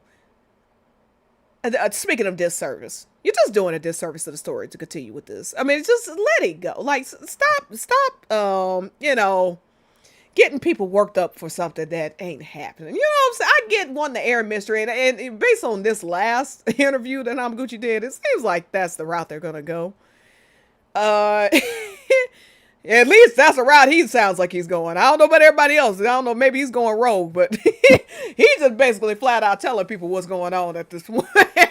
Especially that one about the Gaia theory was like, okay. That's what I'm looking at. He says the Gaia theory proposes that the planets, like humans, animals, and plants, have life. It's a way of thinking that postulates that even when one passes away, they remain within the planet in some form, continue to affect us, and will one day be reborn. Hamaguchi explained. I mean, that's religion 101. First off, I mean, that's just like.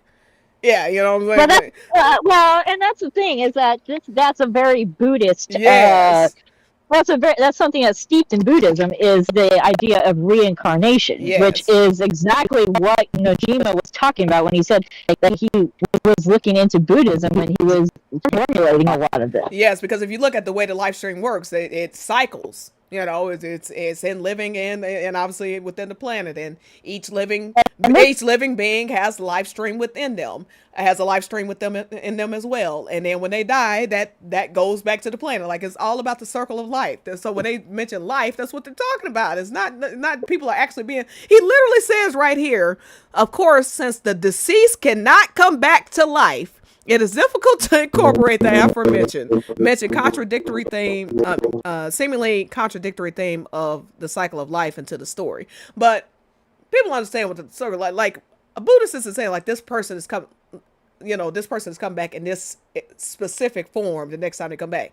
You know what I'm saying? Like, it's just like your energy cannot be created nor destroyed. Your soul, whatever you want to call it, is not created or destroyed. It is part of the circle of life of the planet, and etc. Is yeah. So, Well, but he literally says the deceased cannot come back. I mean, that's the end of that. Come on. Anyway. You break it up, Buck. Are you saying something? Monk. She's okay. We'll give her a second. But yeah, that really could not be clear. I mean, and yes, another timeline. But I'm telling you, this is all live stream stuff going on that we're seeing. Zach is not alive. Aerith is not alive. And they, as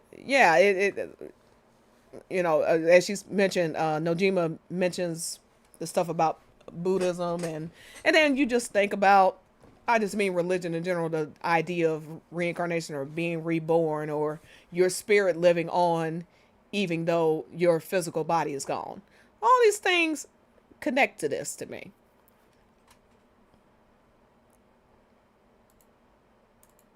Well, I'm waiting to see if she's come. Oh, you there? I can hear you now, I think. Hello? Oh, yeah, I can hear you now. Okay, go ahead. I'll let you get in the last word because I know you got to go. Oh, are you still? Yeah. Oh, okay, hold on. Give me 1 second. My earbuds disconnected, so let me mute myself for a second. Okay. All right. So, yeah. Hi, Rydia. I just want to say hi. Hey. Let's see. A little closer to what we're talking about now. Yeah. She's Night Fryer said that girl dead. They gotta let it go. Hey, Dis. Hell. Well, I wouldn't have put it that harshly, okay. But yeah. And Shady. Hey, Shady. Okay. All right. So yeah, go ahead. I'll let you get in the last word. I know you gotta go. Sorry. I had a phone call. And that's how it always goes. Sorry, that phone call kind of cut me off. But what I was saying was that this. Yeah, but so there's of course that's how this ties into like the Shinra and everything is, it just makes everything even darker when you realize, okay, they're sucking basically the life force out of the planet. They're sucking up the souls of people, basically. Yep. So what was that movie? What was that movie where they were eating? What was that movie where the whole thing green something or whatever, where they were eating people and they didn't know it? That's Soylent Green. Yeah. Soylent Green is people. It's like, hey, God. Y'all enjoying all this Mako use, but y'all are actually killing the planet and killing souls at the same time. Just thought y'all should know. But yeah, so. Well.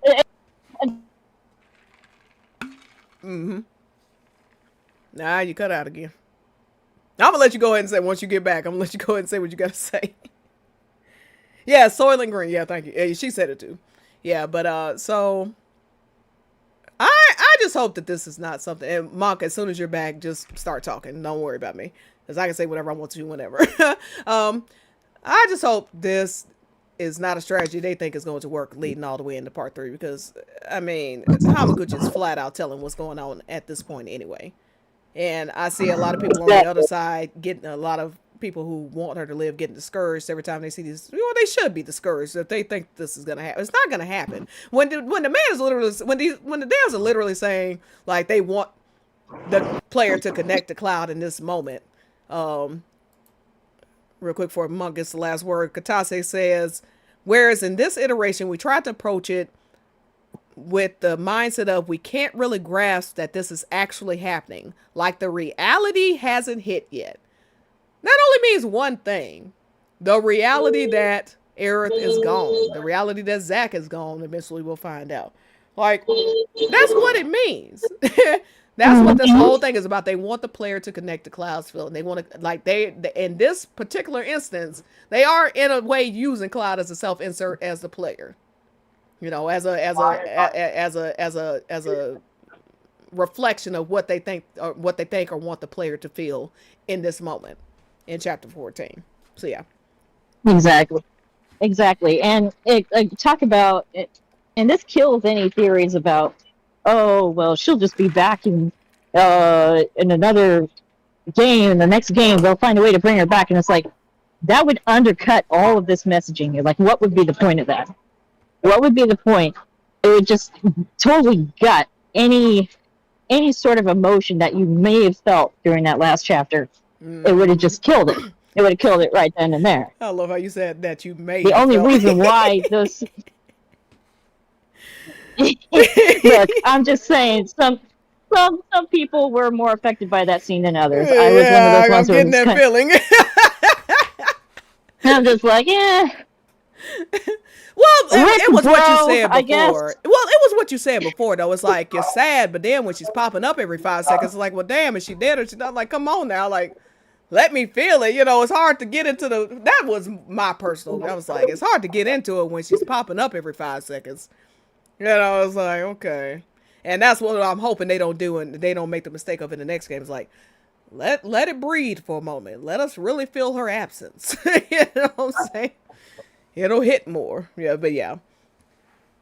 Yeah, so I just wanted to point out all these interviews they did just for the fact that, yeah. I mean, they have been going ad nauseum at this point about Aerith, we want Cloud can't accept loss. You know, this is about not accepting the loss of a loved one, you know, a friend, whatever it may be.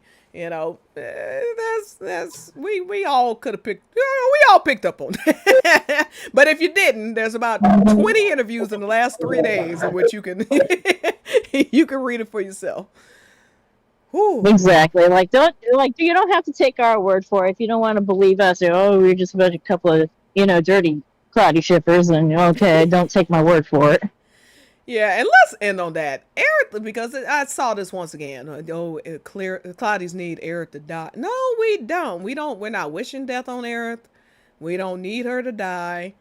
She's dead because the story, you know, believe it or not, we didn't know what Cloudy was in 1996 when this game was being developed, right? I don't know about you, Monk. I didn't know what a Cloudy was. I didn't know that was a thing. This game was being developed before we knew about it. And all of this was laid out and being made before we knew about it, okay? So she doesn't die in the game because Cloudies wanted it to happen. She dies in the game because the people who wrote the game wanted it to happen.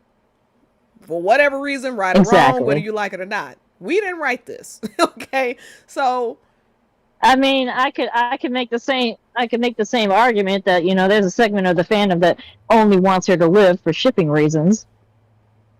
And I mean, that would actually be true. You know what I mean? And let me put it this way: there's a whole segment of these same people who, if she were to miraculously be brought back to life, and she runs off into the sunset with Zack, they will. Yeah, they will go nuts. Yeah. Yeah, you broke up again. But yeah, they would go absolutely batshit. Because, and you know what? And we're going to find out who really... go ahead. Yeah, I can hear you now.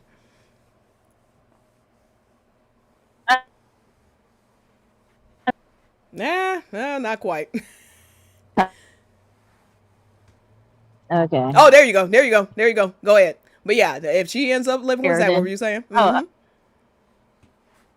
I was saying I'm heading out. Oh, okay. All right. Yeah, I'll finish your thought because I know what you're saying. All right. Thanks for joining, Monk, and we'll have to do something again soon. We'll get onto a podcast together. I'll see you. But yeah, so that was nice having Monk in for a second. So yeah, there will definitely be a segment who will, and I'm going to get caught up on some chats, by the way, now that I can. There's definitely a segment who will lose their mind if she lives, but she is with the wrong man. Wrong man according to them, okay? So we're about to find out who really are all about Aerith and about, her happiness and da. If she's shown to be happy with Zack and you care about her happiness, I guess we'll find out. That's all I can say. Yeah, that was clear Cloud's reaction. Everyone was super bummed. Mm-hmm.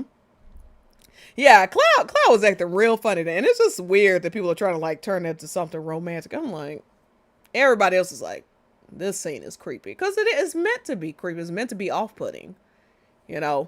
Everyone else just buried one of their dear friends, their dear loved ones.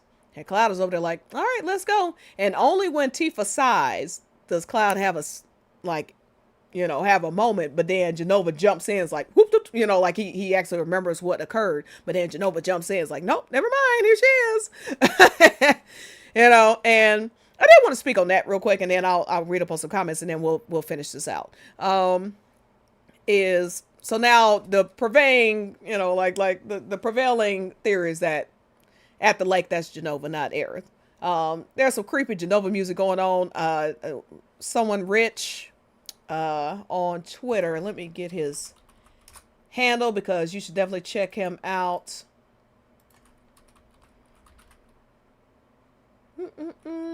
Come on. Yeah, so it's Rich Anatoni. And sorry if I said that incorrectly, Rich, but it's at ANATONERICH. Music. He's a music theory professor. And he breaks down that theme when Aerith is there at the lake as well. Everyone's pretty sure it's Jenova. And I want to just because we have been talking about shipping, I guess, or whatever, but I just want to talk about this whole thing with Sephiroth saying those you love. Now, the difference to me is Jenova can become literally anyone. And we know that Cloud loves his friend, Cloud loves Aerith as a friend. So that makes perfect sense there. The main difference is of everyone that Jenova could become, including Sephiroth, the only person Cloud is suspicious of being Jenova is Tifa. And that's powerful too. Like when Aerith is there, even though the rest of us clearly are like, okay, that is obviously Jenova. This is creepy as hell. He's like, oh, hey, Aerith, how you doing? All right, let's go. Dude is out of his mind at the end of this game. But when Sephiroth just, that could be Jenova talking about Tifa, it just sends him into sheer panic, and that's part of what leads to Gongaga, and that's why it's just Gongaga is so, it's just the writing is crazy. But yeah, so I don't know if everybody else is aware of this little theory that's going on that the person at the lake is Jenova, but yeah, it's pretty freaking obvious. You listen to the music and see that creepy smile on Cloud's face, that creepy behavior of his, and then he has the Jenova headache before she shows up. Yeah, 100%. But yeah, so Katase also said, and just for the first one, by the way, yeah, so we went over what he said the philosophy around it is about.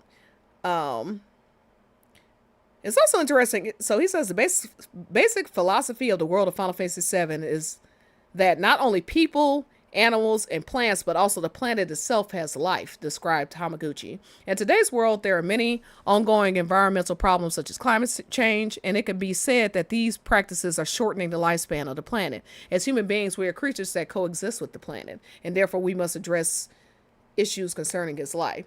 So I like how he ties he's tying in like real world issues together, along with like religious undertones that are going on here, religious themes. And that's also just great as, a Final Fantasy fan, because if you know Final Fantasy, I mean, a lot of this has to do with eco-terrorism, you have manufactured wars, you have income inequality. There are a lot of real world issues that are tied into this story. Climate change, as he said, and even though this is a fantasy world, they tie in all of these things that are very relatable to the person playing them. Um, you got people raging against the machine. You got Shinra versus the little guy. I mean, that's what when you look at Cloud, like a little Cloud there looking at that Shinra building. That gives that very much David versus Goliath feel. So yeah, Shinra has wrought absolute destruction and chaos throughout the world, and you can definitely believe that they are behind whatever is going on between them and Wutai from the beginning, absolutely. And it's nice that the story puts you in the perspective of people who work for Soldier and don't work for. I'm sorry, people who work for Shinra and don't work for Shinra, because it's very easy to relate to the people who don't work for Shinra. But then when you see good people like Zack, Cloud, Glenn, Matt, Lucia, Sephiroth at one point, you know, Genesis at one point was a good person, and Jill.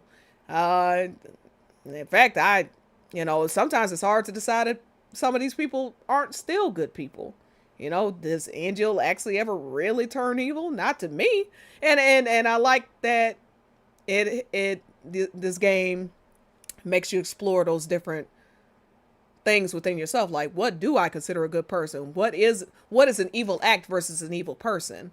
What is an irredeemable act versus someone who may have done unforgivable things, but as a person can be redeemed. I know that's a little bit of a tangent. I'm off topic, but I really like that this is a game that makes you think. And so when they talk about, what does life mean? It's a larger aspect than whether you have a beating heart or not. It's a larger aspect than whether you're human or not. Every living thing, that's a saying for a reason. And so to be serious about, the Zack and Aerith and Avalanche and these other people who die, I get the wanting them to get what we consider a happy ending, but even that is relative. If, so for instance, Zack, his whole journey here is not to live, is not, his journey is to be with Aerith. Whether he's alive or dead is not the point. Yeah, of course he'd prefer to be alive. Nobody's saying that. But his happy ending is his reunion with Aerith. And Hamaguchi, I believe it was Hamaguchi, but during some of these interviews and stuff that was going on, people were saying that they hope to see a better fate for Zack and stuff like that. And I think the concept of fate, destiny, like, they aren't black and white. And they don't mean the same, literally the promised land. The promised land can mean different things to different people. It's just like heaven and hell, how people view heaven and hell. One person's hell is not the other's, just like one person's heaven is not the other's. And so I like that the game does make you think outside the box. And so when people wonder if this was, people say, oh, if Eric doesn't live, or if ABC doesn't live, or if this doesn't happen, then this was all a waste. Well, no, it's not a waste, because part of the harsh reality is sometimes good people die and it sucks. But if Eric and Zack get to spend, their afterlife together with the person they truly love, like, that's a happy ending in and of itself. Zack reuniting with Eric, fulfilling his promise to her, that is a happy ending for him too. It's not just about life and death, It's just, as people who are living and have never experienced death, it's very hard for us to see outside of that perspective. Just it's natural. But anyway, I think it's just, I love that this game makes you think. And so I get what they're trying to do in that aspect. But at the same time, don't set people up for disaster either. And I'm glad that Hamaguchi is getting a lot more, like, a lot clearer in his language and like just basically getting into the nitty gritty. They're not gonna flat out say what's going on, and they're gonna throw some twists and turns at us. I guarantee we're gonna see some scenes where, just like we saw Zach talking to alive people, you know, talking to Kyrie and stuff like, oh, well, then he must be alive. Well, it turns out, no, not necessarily. You know, we're gonna get some things tossed at us, but this is a wrap. Okay, so that was that topic. Let me read some comments, and then if I will continue to the last topic, and we'll get on out of here. Let's see. The developers want the players to go nuts and examine the different ways delusions can manifest with Rebirth ending. Yeah. Hey, the Mishika. Sorry. Limit Break. Hey, loss of Claudia. Yes, absolutely. Theme of FF7 is lost, but they say it's about loss, like loss and life, death and life. He says it right here. The ending and its divisiveness surrounding it intersects deeply with FF7's original theme, which Hamaguchi describes as life. And that's why he goes into what life means in the context of Final Fantasy VII. So, chapter 14 equals 50 Shades of Grief Denial. Yeah, Honey Bun, you're right. And again, spoiler. I will put spoiler alert across this somewhere. Okay. Yes, in the original, at the end, Aerith ends up, like she casts Holy. Now she didn't have to, I don't know that she had to die in order for Holy to be cast. She died casting it. I don't know that she had to die, but the fact that she died, okay. And what turns out is because she's in the live stream, when Meteor still is about to make, I mean, I don't know if it'll destroy the planet, but do some serious damage. Because Aerith is there to, in the live stream, the planet is able to thwart off a big brunt of Meteor's hit. Now, it still does pretty significant damage, but not nearly what it would have done had it hit in the capacity, because Holy failed. And in fact, I'm curious how they go about this, because Red 13 implies that basically it's having the opposite effect, in fact. So anyway, I don't want to get too much into the end, but yeah, I am curious where that ends up going.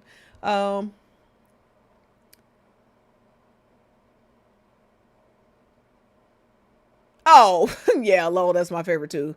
Marlene co-sign Clara.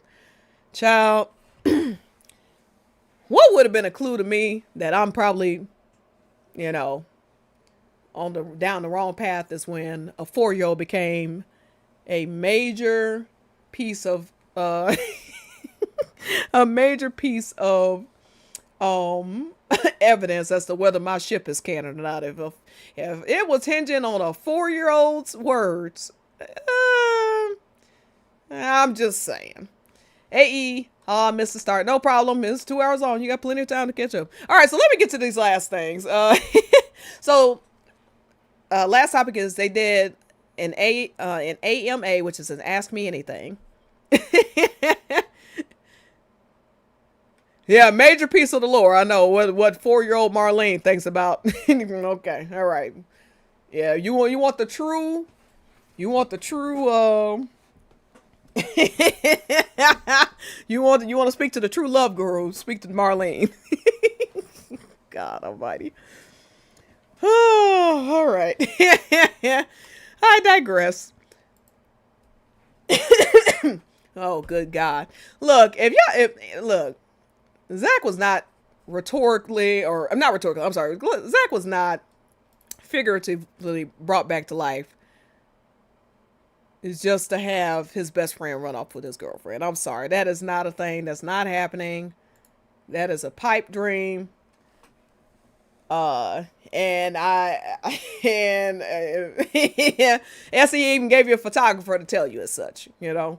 Listen to the photographer. Okay, that's all I can say. The goat of chapter 14, the photographer. Listen to him.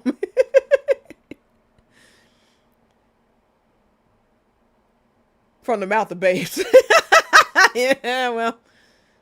All right, so the AMA. I didn't go through all of them. They answered around 20 questions. Everything from what's Cloud's favorite drink, like he drinks black coffee, to favorite songs and stuff like that. It's worth going and reading all of the responses. But here were some highlights. So Here's just kind of a technical question. Hi, longtime FF fan and game designer. This one is for Katase. When you directed the original FF7 and FF8, what was the reasoning behind going down to 3 party members from the previous standard of 4? So for 1 through 3 and 5 and 6, etc. He says there's a 2-part answer to this. In terms of the technical limitations, we had a polygon count limit at the time. So when we transitioned to 3D graphics, 3 characters was the maximum of characters that could be shown excuse me, on the screen. In terms of gameplay, considering the ATB gauge, we have too much information for the player to deal with throughout battle. It may get confusing for the player. We felt that the 3 parties was an optimal number for players to strategize throughout combat. Now, what's interesting is they go back to 4 for Final Fantasy IX. But yeah, overall, and honestly, I can't remember how many are in. Does anybody know off the top of their heads if it's 3 or 4 and 12? But I know at 9 they went back to 4. But anyway, yeah. So I just thought that was a cool answer because I'm sure people have wondered like why did they change from 3 to 4? And so it's pretty much been now and then. Things have gotten a little hinky since after Final Fantasy 13 because you technically have multiple party members, but 15, if you played 15, 16, and then remake, yeah, you understand things have changed.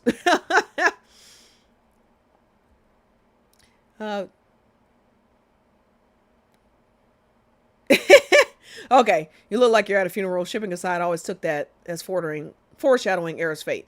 Yeah, of course it's foreshadowing her fate, but as I've said to people, it was in the gaming subreddit, this AMA. There's a link in the description if you want to take a look. Yeah, our gaming. Yeah, absolutely. So, yes, of course there's foreshadowing Aerith says. For instance, in Chapter 1, there are things that you might have missed, Easter eggs. In Chapter 1, Aerith says her back hurts. And Max dude pointed this out. I did not even notice. I didn't recognize it at the time. But Max dude pointed out that where Aerith's back hurts is is where she got stabbed by the Masamune. Also, if you choose Aerith instead of Tifa in the Queen's Blood tournament, Cloud literally says to her, "It's your funeral." Okay, so as an OG player who knew her fate, I was like, wow, I cannot believe they just had him say that. And then she says, "Oh, I'm gonna bury you." Well, in reality, he's the one that buries her. You know what I mean? Like, they had these things scattered throughout. And so, yeah, obviously saying it's more like a funeral. That's Cena's way of putting that in there. But I will say that is also Cena. As far as I know, the other languages do not even use the word funeral. They just say something along the lines of one says you have no chemistry, period. The comments are pretty brutal. It's like, yeah, y'all don't look good together, all that stuff. So anyway, I'm going back and forth between y'all's comments and what the actual obviously, we're going to have to clean this up in future Stygian Fireside chats, trying to stay on topic. But I'm just having fun talking to y'all because it's been forever. So, hi, Mr. Hamaguchi and Mr. Katase. It's been such a pleasure and honor to be able to ask you two a question. I became a fan of FF7 just last year and am truly moved by the story you have created. My question to you is, what message do you hope for players in this generation and those to come to be left with as the trilogy comes to a close with Part 3? Now, Katase says, "I hope you cherish those who are close to you." And Hamaguchi agrees. Well, that's exactly what we've been saying about them. They said that the theme of... I can take these out now because Monk is gone. The theme of Rebirth is bonds. And I think they wanted to go that route because this is notoriously where all the LTD stuff happens in the story. But... they wanted to show different types of bonds, different types of love. So, Cloud loves the cast. He loves all of them. You're on this journey with people to save the planet. Y'all are going through you trust these people with your life. they have to trust you with yours. That is a type of bond in and of itself that is so unique and irreplaceable. So all of these people hold a special place in each other's hearts. That's why they're all devastated when Aerith dies. That's why they all wear those ribbons for Aerith. But yeah, so when we say cherish those that you love, you know, and in Avid Children, Cloud says there's not a thing I don't cherish. You know, that they're tying all of this together. And they're showing like, yes, there is a type of love between Cloud and Barret. There's a type of love between Cloud and Yuffie. There's a type of love between Cloud and Aerith. There's a type of love between Cloud and Tifa. These different types of love manifest in different ways because they are different types of love and types of relationships he has with these individual characters. Tifa is the romantic love. That's why she's the only one, no matter what you do, no matter how much you ignore Tifa, how much you go towards another character, he will only kiss one because that is the love interest. That is the intended love interest. That is the explicit romance going on in Cloud's life. And that's why she's the one that he ends up with, you know, raising kids, etc. And presumably live the rest of their lives together, you know. So when they say cherish those close to you, but that also speaking of Aerith's death, yeah, like that even though we were just talking about the Aerith's death thing, like that's also pointing to the same thing. Cherish those around you because you never know when they'll be gone. Zack, Aerith, Avalanche, Claudia, Ifana, Brian, you know, we see all of these characters that are loved and lost. And that was one of the first things they said about Aerith's death is like Cloud not accepting or having trouble letting go of those he's loved and lost. Plural. Because he has lost a lot of people that he cared for, a lot of people that he loved. All the characters have. Let's see. Now, next one. We're almost done, I promise. What is the hardest part of recreating scenes and adding new dialogue? So it says, when developing Rebirth, we had two approaches to making updates to scenes. The first is when the overall sequence doesn't change much, but we added new details and dialogue for greater depth. The second is when a completely new experience was added. So we were always aware of which way we were approaching each scene as we developed this game. A scene that would fall into the second type is the scene where Tifa falls into the live stream in Gongaga, and we can see her feelings in this scene. This is something completely new that was added, and I'm personally very fond of it. That was Hamaguchi. So that was just a nice, I like this answer because it's talking about how they are giving new experiences to old and new fans. They're not changing, they're not making major changes to the story, to the original story. They're adding on top of it, they're enhancing, they're, you know, clarifying things that weren't quite clear in the original, and in a few cases retconning things. So for instance, in the original it said that Cloud had been only in Tifa's house one time. Well, in Trace of Two Paths, that's been retconned because he's been in her house multiple times. I mean, they used to play together all the time as little kids, and then grew distant. And we've yet to see why, but that's from Cloud's perspective, and we'll get that in the live stream scene. My voice is breaking, sorry. So yeah, next time I'll drink some water. But I was craving Fanta. So, let's see. Nope, hold on. Here we go. Oh, is that Monk? I was like, what in the world is... Oh, God. I was like, what the... Yeah. Sorry. Girl, you scared me. I was like, what in the world is that? Maybe I should have been. No, you're good. Okay, let me know that y'all can hear Monk because I had silenced her. All right. Oh, God. No, it was just the timing because I clicked on my screen and then I started hearing stuff. I was like, wait, there's not supposed to be any sound here. What the hell is going on? Yeah. Yeah, I'm catching up a little bit because I was a little bit behind. But you know, the thing about Marlene always cracks me up so much because because again, like, so when exactly is Marlene the love guru? Is it only when she tells Zach that, oh yeah, she likes it, or is it also the part when Marlene immediately points out that Claude gave the flower to Tifa to Aerith right after that, so that transfer of information. She immediately turns and points out that Claude gave her flower away to Tifa. Marlene's a messy 4-year-old. Isn't she? Yeah, kind of messy, ain't she? I mean, she gets this transference and she's like, oh, by the way, that guy that you like now over that other guy gave your flower to Tifa. Just want to let you know. Because she didn't even notice the flower.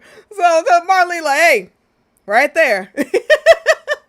Or is she also the love guru when she's sitting in there in Advent Children, you know, basically dragging Tifa to the church? You go talk to Cloud. Yeah, conveniently we don't need to listen to her then, or when she says Cloud and Tifa are her parents for now. Then suddenly we don't need to listen to Marlene then, but she says, hey, Aerith likes Cloud, which we all knew anyway. This isn't new information. It's new information to Zach. It ain't new information to us. Exactly. All right, whatever. And then it said 22-year-old is like, well, there's liking, and then there's liking. Well, I don't know. Okay. All right. Anyway, I'm headed to the grave. I'll see you later. It's like, okay. Sayonara. Oh my god. I mean, to be serious, I know. Okay, sorry. I have to say this. Like, to be serious about it too. Like, the last scene really is the killer. Because if this was, you know, like, let's say all the blubbering he does about her death and stuff like that. Like, if that was all meant to be romantic, like, now that he's got her in this field, they're alone, he thinks he saved her. Wouldn't this be the perfect time to be like, hey, I love you, hey, you know, I'm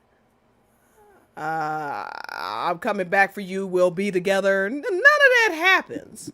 He's just like, hey, I'll defeat Sephiroth. She's like, hey, I'll stop Meteor. All right, see ya. Sayonara.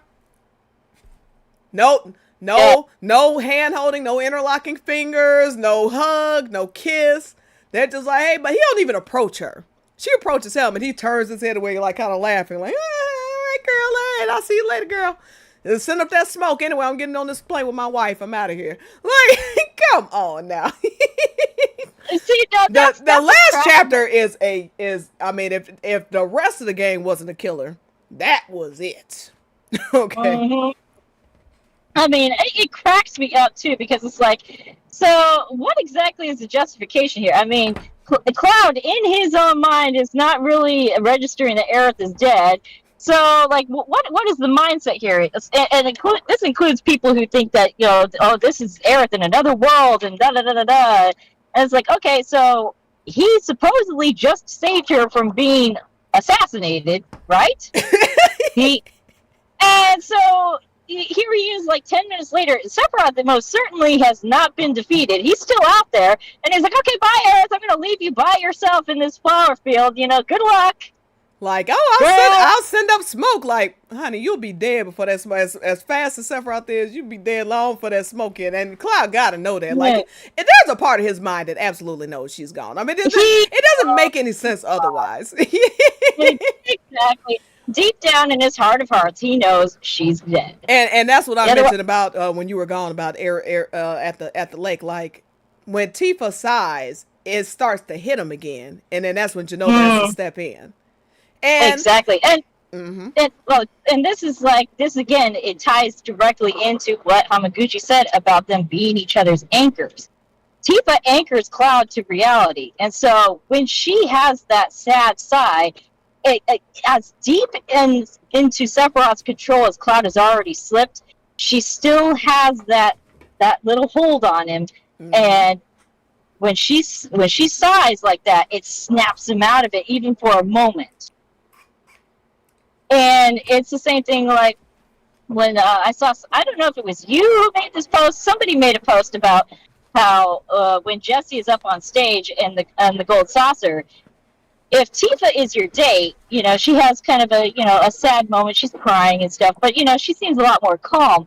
Which she's somebody, when you're there with somebody else and you see Tifa on in the rows or whatever, she's like just breaking down crying. It's like Yes. she's calmer when Cloud is there. Yes, it wasn't me, but I saw that tweet, and yes, it's absolutely right. Yeah, anybody who hasn't seen it, just go watch the Jesse portion, like right after or during or right after, and you'll see the difference. It's stark. I was like, wow. They really paid attention to detail. I mean, Yama was even saying just the way that they walk in. Everything was done deliberately. There was a deliberateness about everything. If you look at them in the chapter 8 date, they're walking side by side as they go to the gondola ride. Even when they when after the gondola is closed down because of what's going on, Tifa and Cloud are side by side. Aerith is behind him, Yuffie is ahead of them. These are choices they were making. Like, this isn't an accident. Okay, when you're walking into the theater, where the Loveless play is going to be, Cloud and Tifa walking side by side. That's not happening with everybody else. These are purposeful decisions. So yeah, again, that's why we say you can choose to some degree, especially on replay. You could choose who shows up at that door, but you can't choose what Cloud does when they get there. Exactly. Period. You can't. Your control as a player is limited. There are limits to what you can choose. Exactly. Yeah. So let's see. Oh, yeah, so I was just reading where Hamaguchi is very fond of Gongaga and what they did with that scene. So kudos to that. Love that. That even got some awards, that answer. Love that. And I think this might be, at least of the ones I saw, this is the highest rated answer. I think the second one was the one where they talked about no promises to keep, about how, they said with Cloud, Hollow, the theme for Hollow, it was about his inner feelings. With Aerith, no promises to keep, it was about her inner feelings. And I swear, I mean, I didn't feel like going and looking this up, but I swear they copy and pasted that answer. I mean, if it wasn't a copy and paste job, it was like damn near word for word what he already said a year ago about the same thing. I don't know why they get so excited about that. They just want to pretend like what Nojima said doesn't matter. But for the people who are not aware, Nojima said that the song, while it has romantic elements, it is not about Cloud, Zack, or any particular person. It's about all the people that touched Aerith's life, basically. And also has some things about her, one who's touched her life. But, again, for some reason, those got excited about an answer they got a year ago. So, I mean, God bless. I was excited. The reason I'm excited about Gongaga is not just because of what it says about this game, but again, because Gongaga foreshadows so many core themes that are from part 3. So again, something that we knew. Yeah, something we knew, but it's nice to see, and just honestly, just nice to see the devs talking about something other than Aerith's death. It's just like, okay, we got it.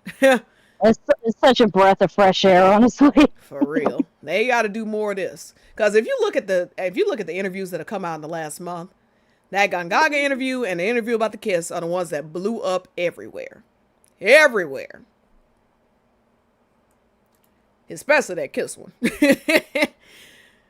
Oh, so I actually did put it in here. So that's what I just talked to y'all about. Yeah, that one had 200 likes. The other one had 300 likes. So, or upvotes, whatever. So, all right. So, well, that was actually the end of the topics, Muck. Last things I want to say, and then if we just have some last thoughts, we can go into it. We have an event coming up from December 20th through the 22nd called Cloudy After Dark. This will be on Twitter, and I suppose wherever else you want it to be, but particularly on Twitter.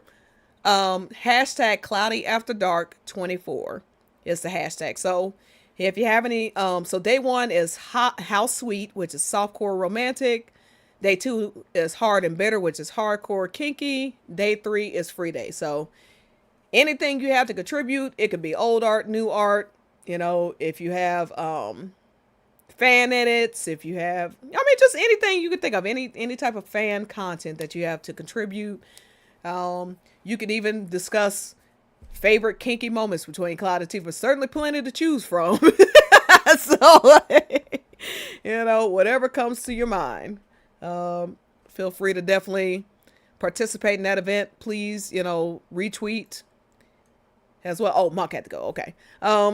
Please retweet and like, and just, you know, let's just have some fun for a couple of days. It's a weekend event, so very excited for that. And again, that starts this Friday.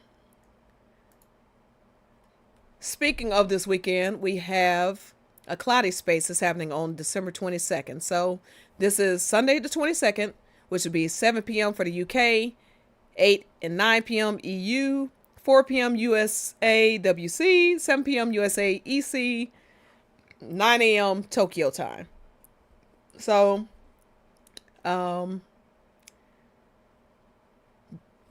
excuse me. Things that have already been gone over. Well, some of the topics we gone over here. I don't know the exact topics yet. So, Shady is going to be heading this up. So, we will get more information on exactly what will be covered. But I will be part of this. Monk is going to try to make it as well. And we have Cyberlock, Locky Land. Sorry, I'm terrible with the FAE. I know who it is, but I just read it. Okay, I can say Faye, Helen. You're gonna tell me how to say that one day.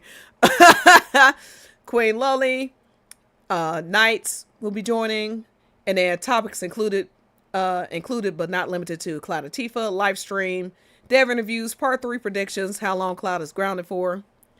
It says we'll let you know in advance that the time has to change. We've tried to get one that is decent for as many places as possible, though understand it's not always achievable. We also understand it's very close to the holidays, but we'd love to see as many of you as possible. So yeah, you know, obviously we understand that it's very close to Christmas Eve, but hoping as many people can make it out as we can get. So look forward to that. And, you know, especially with all the drama that goes on in the fandom spaces, it's just nice. We're just going to have a chill time. CloTi's, this is our moment. You know, this is our moment. We got through Disc 1. Disc 2 is about to be a CloTi Fest, a Nibelheim Trinity Fest. For the people who don't know what that means, Nibelheim Trinity is Cloud, Tifa, and Sephiroth, because they were all born in Nibelheim. That's why I call it the Nibelheim Trinity. Just going to be a great freaking time. So let's have some fun. Then, you know, it's smooth sailing from here, really. I just love it. All right, so final part is what is in store for moi. So I've been racking my brain on how to deal with this because I never did get, as I mentioned at the beginning of this, I never got through all of Rebirth this year. I got to chapter 5. I know it's terrible.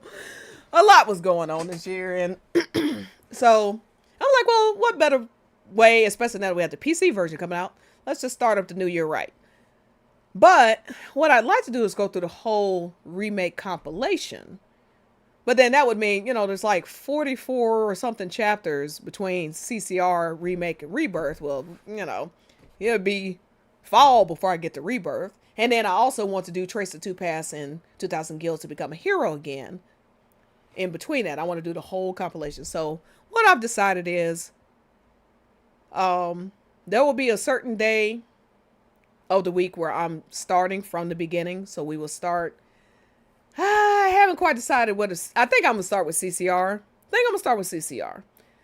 But I'll let you know for sure because I kind of go back and forth between whether I want to start with CCR or start with Remake. But I think I'm gonna start with CCR anyway. That'll be one day of the week, and then simultaneously, I'm just for people who are just interested in the Rebirth portion. I'm gonna go ahead and go through Rebirth. So technically, next year I will be going through Rebirth twice. That's the only way I could reconcile it in my mind. Cause like I said, since I haven't actually done a full playthrough yet and we got the PC version coming out, that just makes the most sense to me. Just go ahead and just do both simultaneously. So if you're trying to follow as someone who's already went through all the game, who wants to just go from the beginning, I recommend that particular day for you, and I'll have more information on that as we get closer. And for those who are just interested in my Rebirth commentary, watch that other stream. So there you have it. I also have some collabs that I'm working on with some contributors that y'all are familiar with. So not going to spoil anything, but y'all definitely look forward to that. And then, as I mentioned also at the beginning, my main focus is going to be Tifa commentary. And by the way, if you know any people who are doing Tifa content, Tifa-centric content, CloTi content, obviously, let me know. And I'd like to start supporting them as well. Follow them, support them.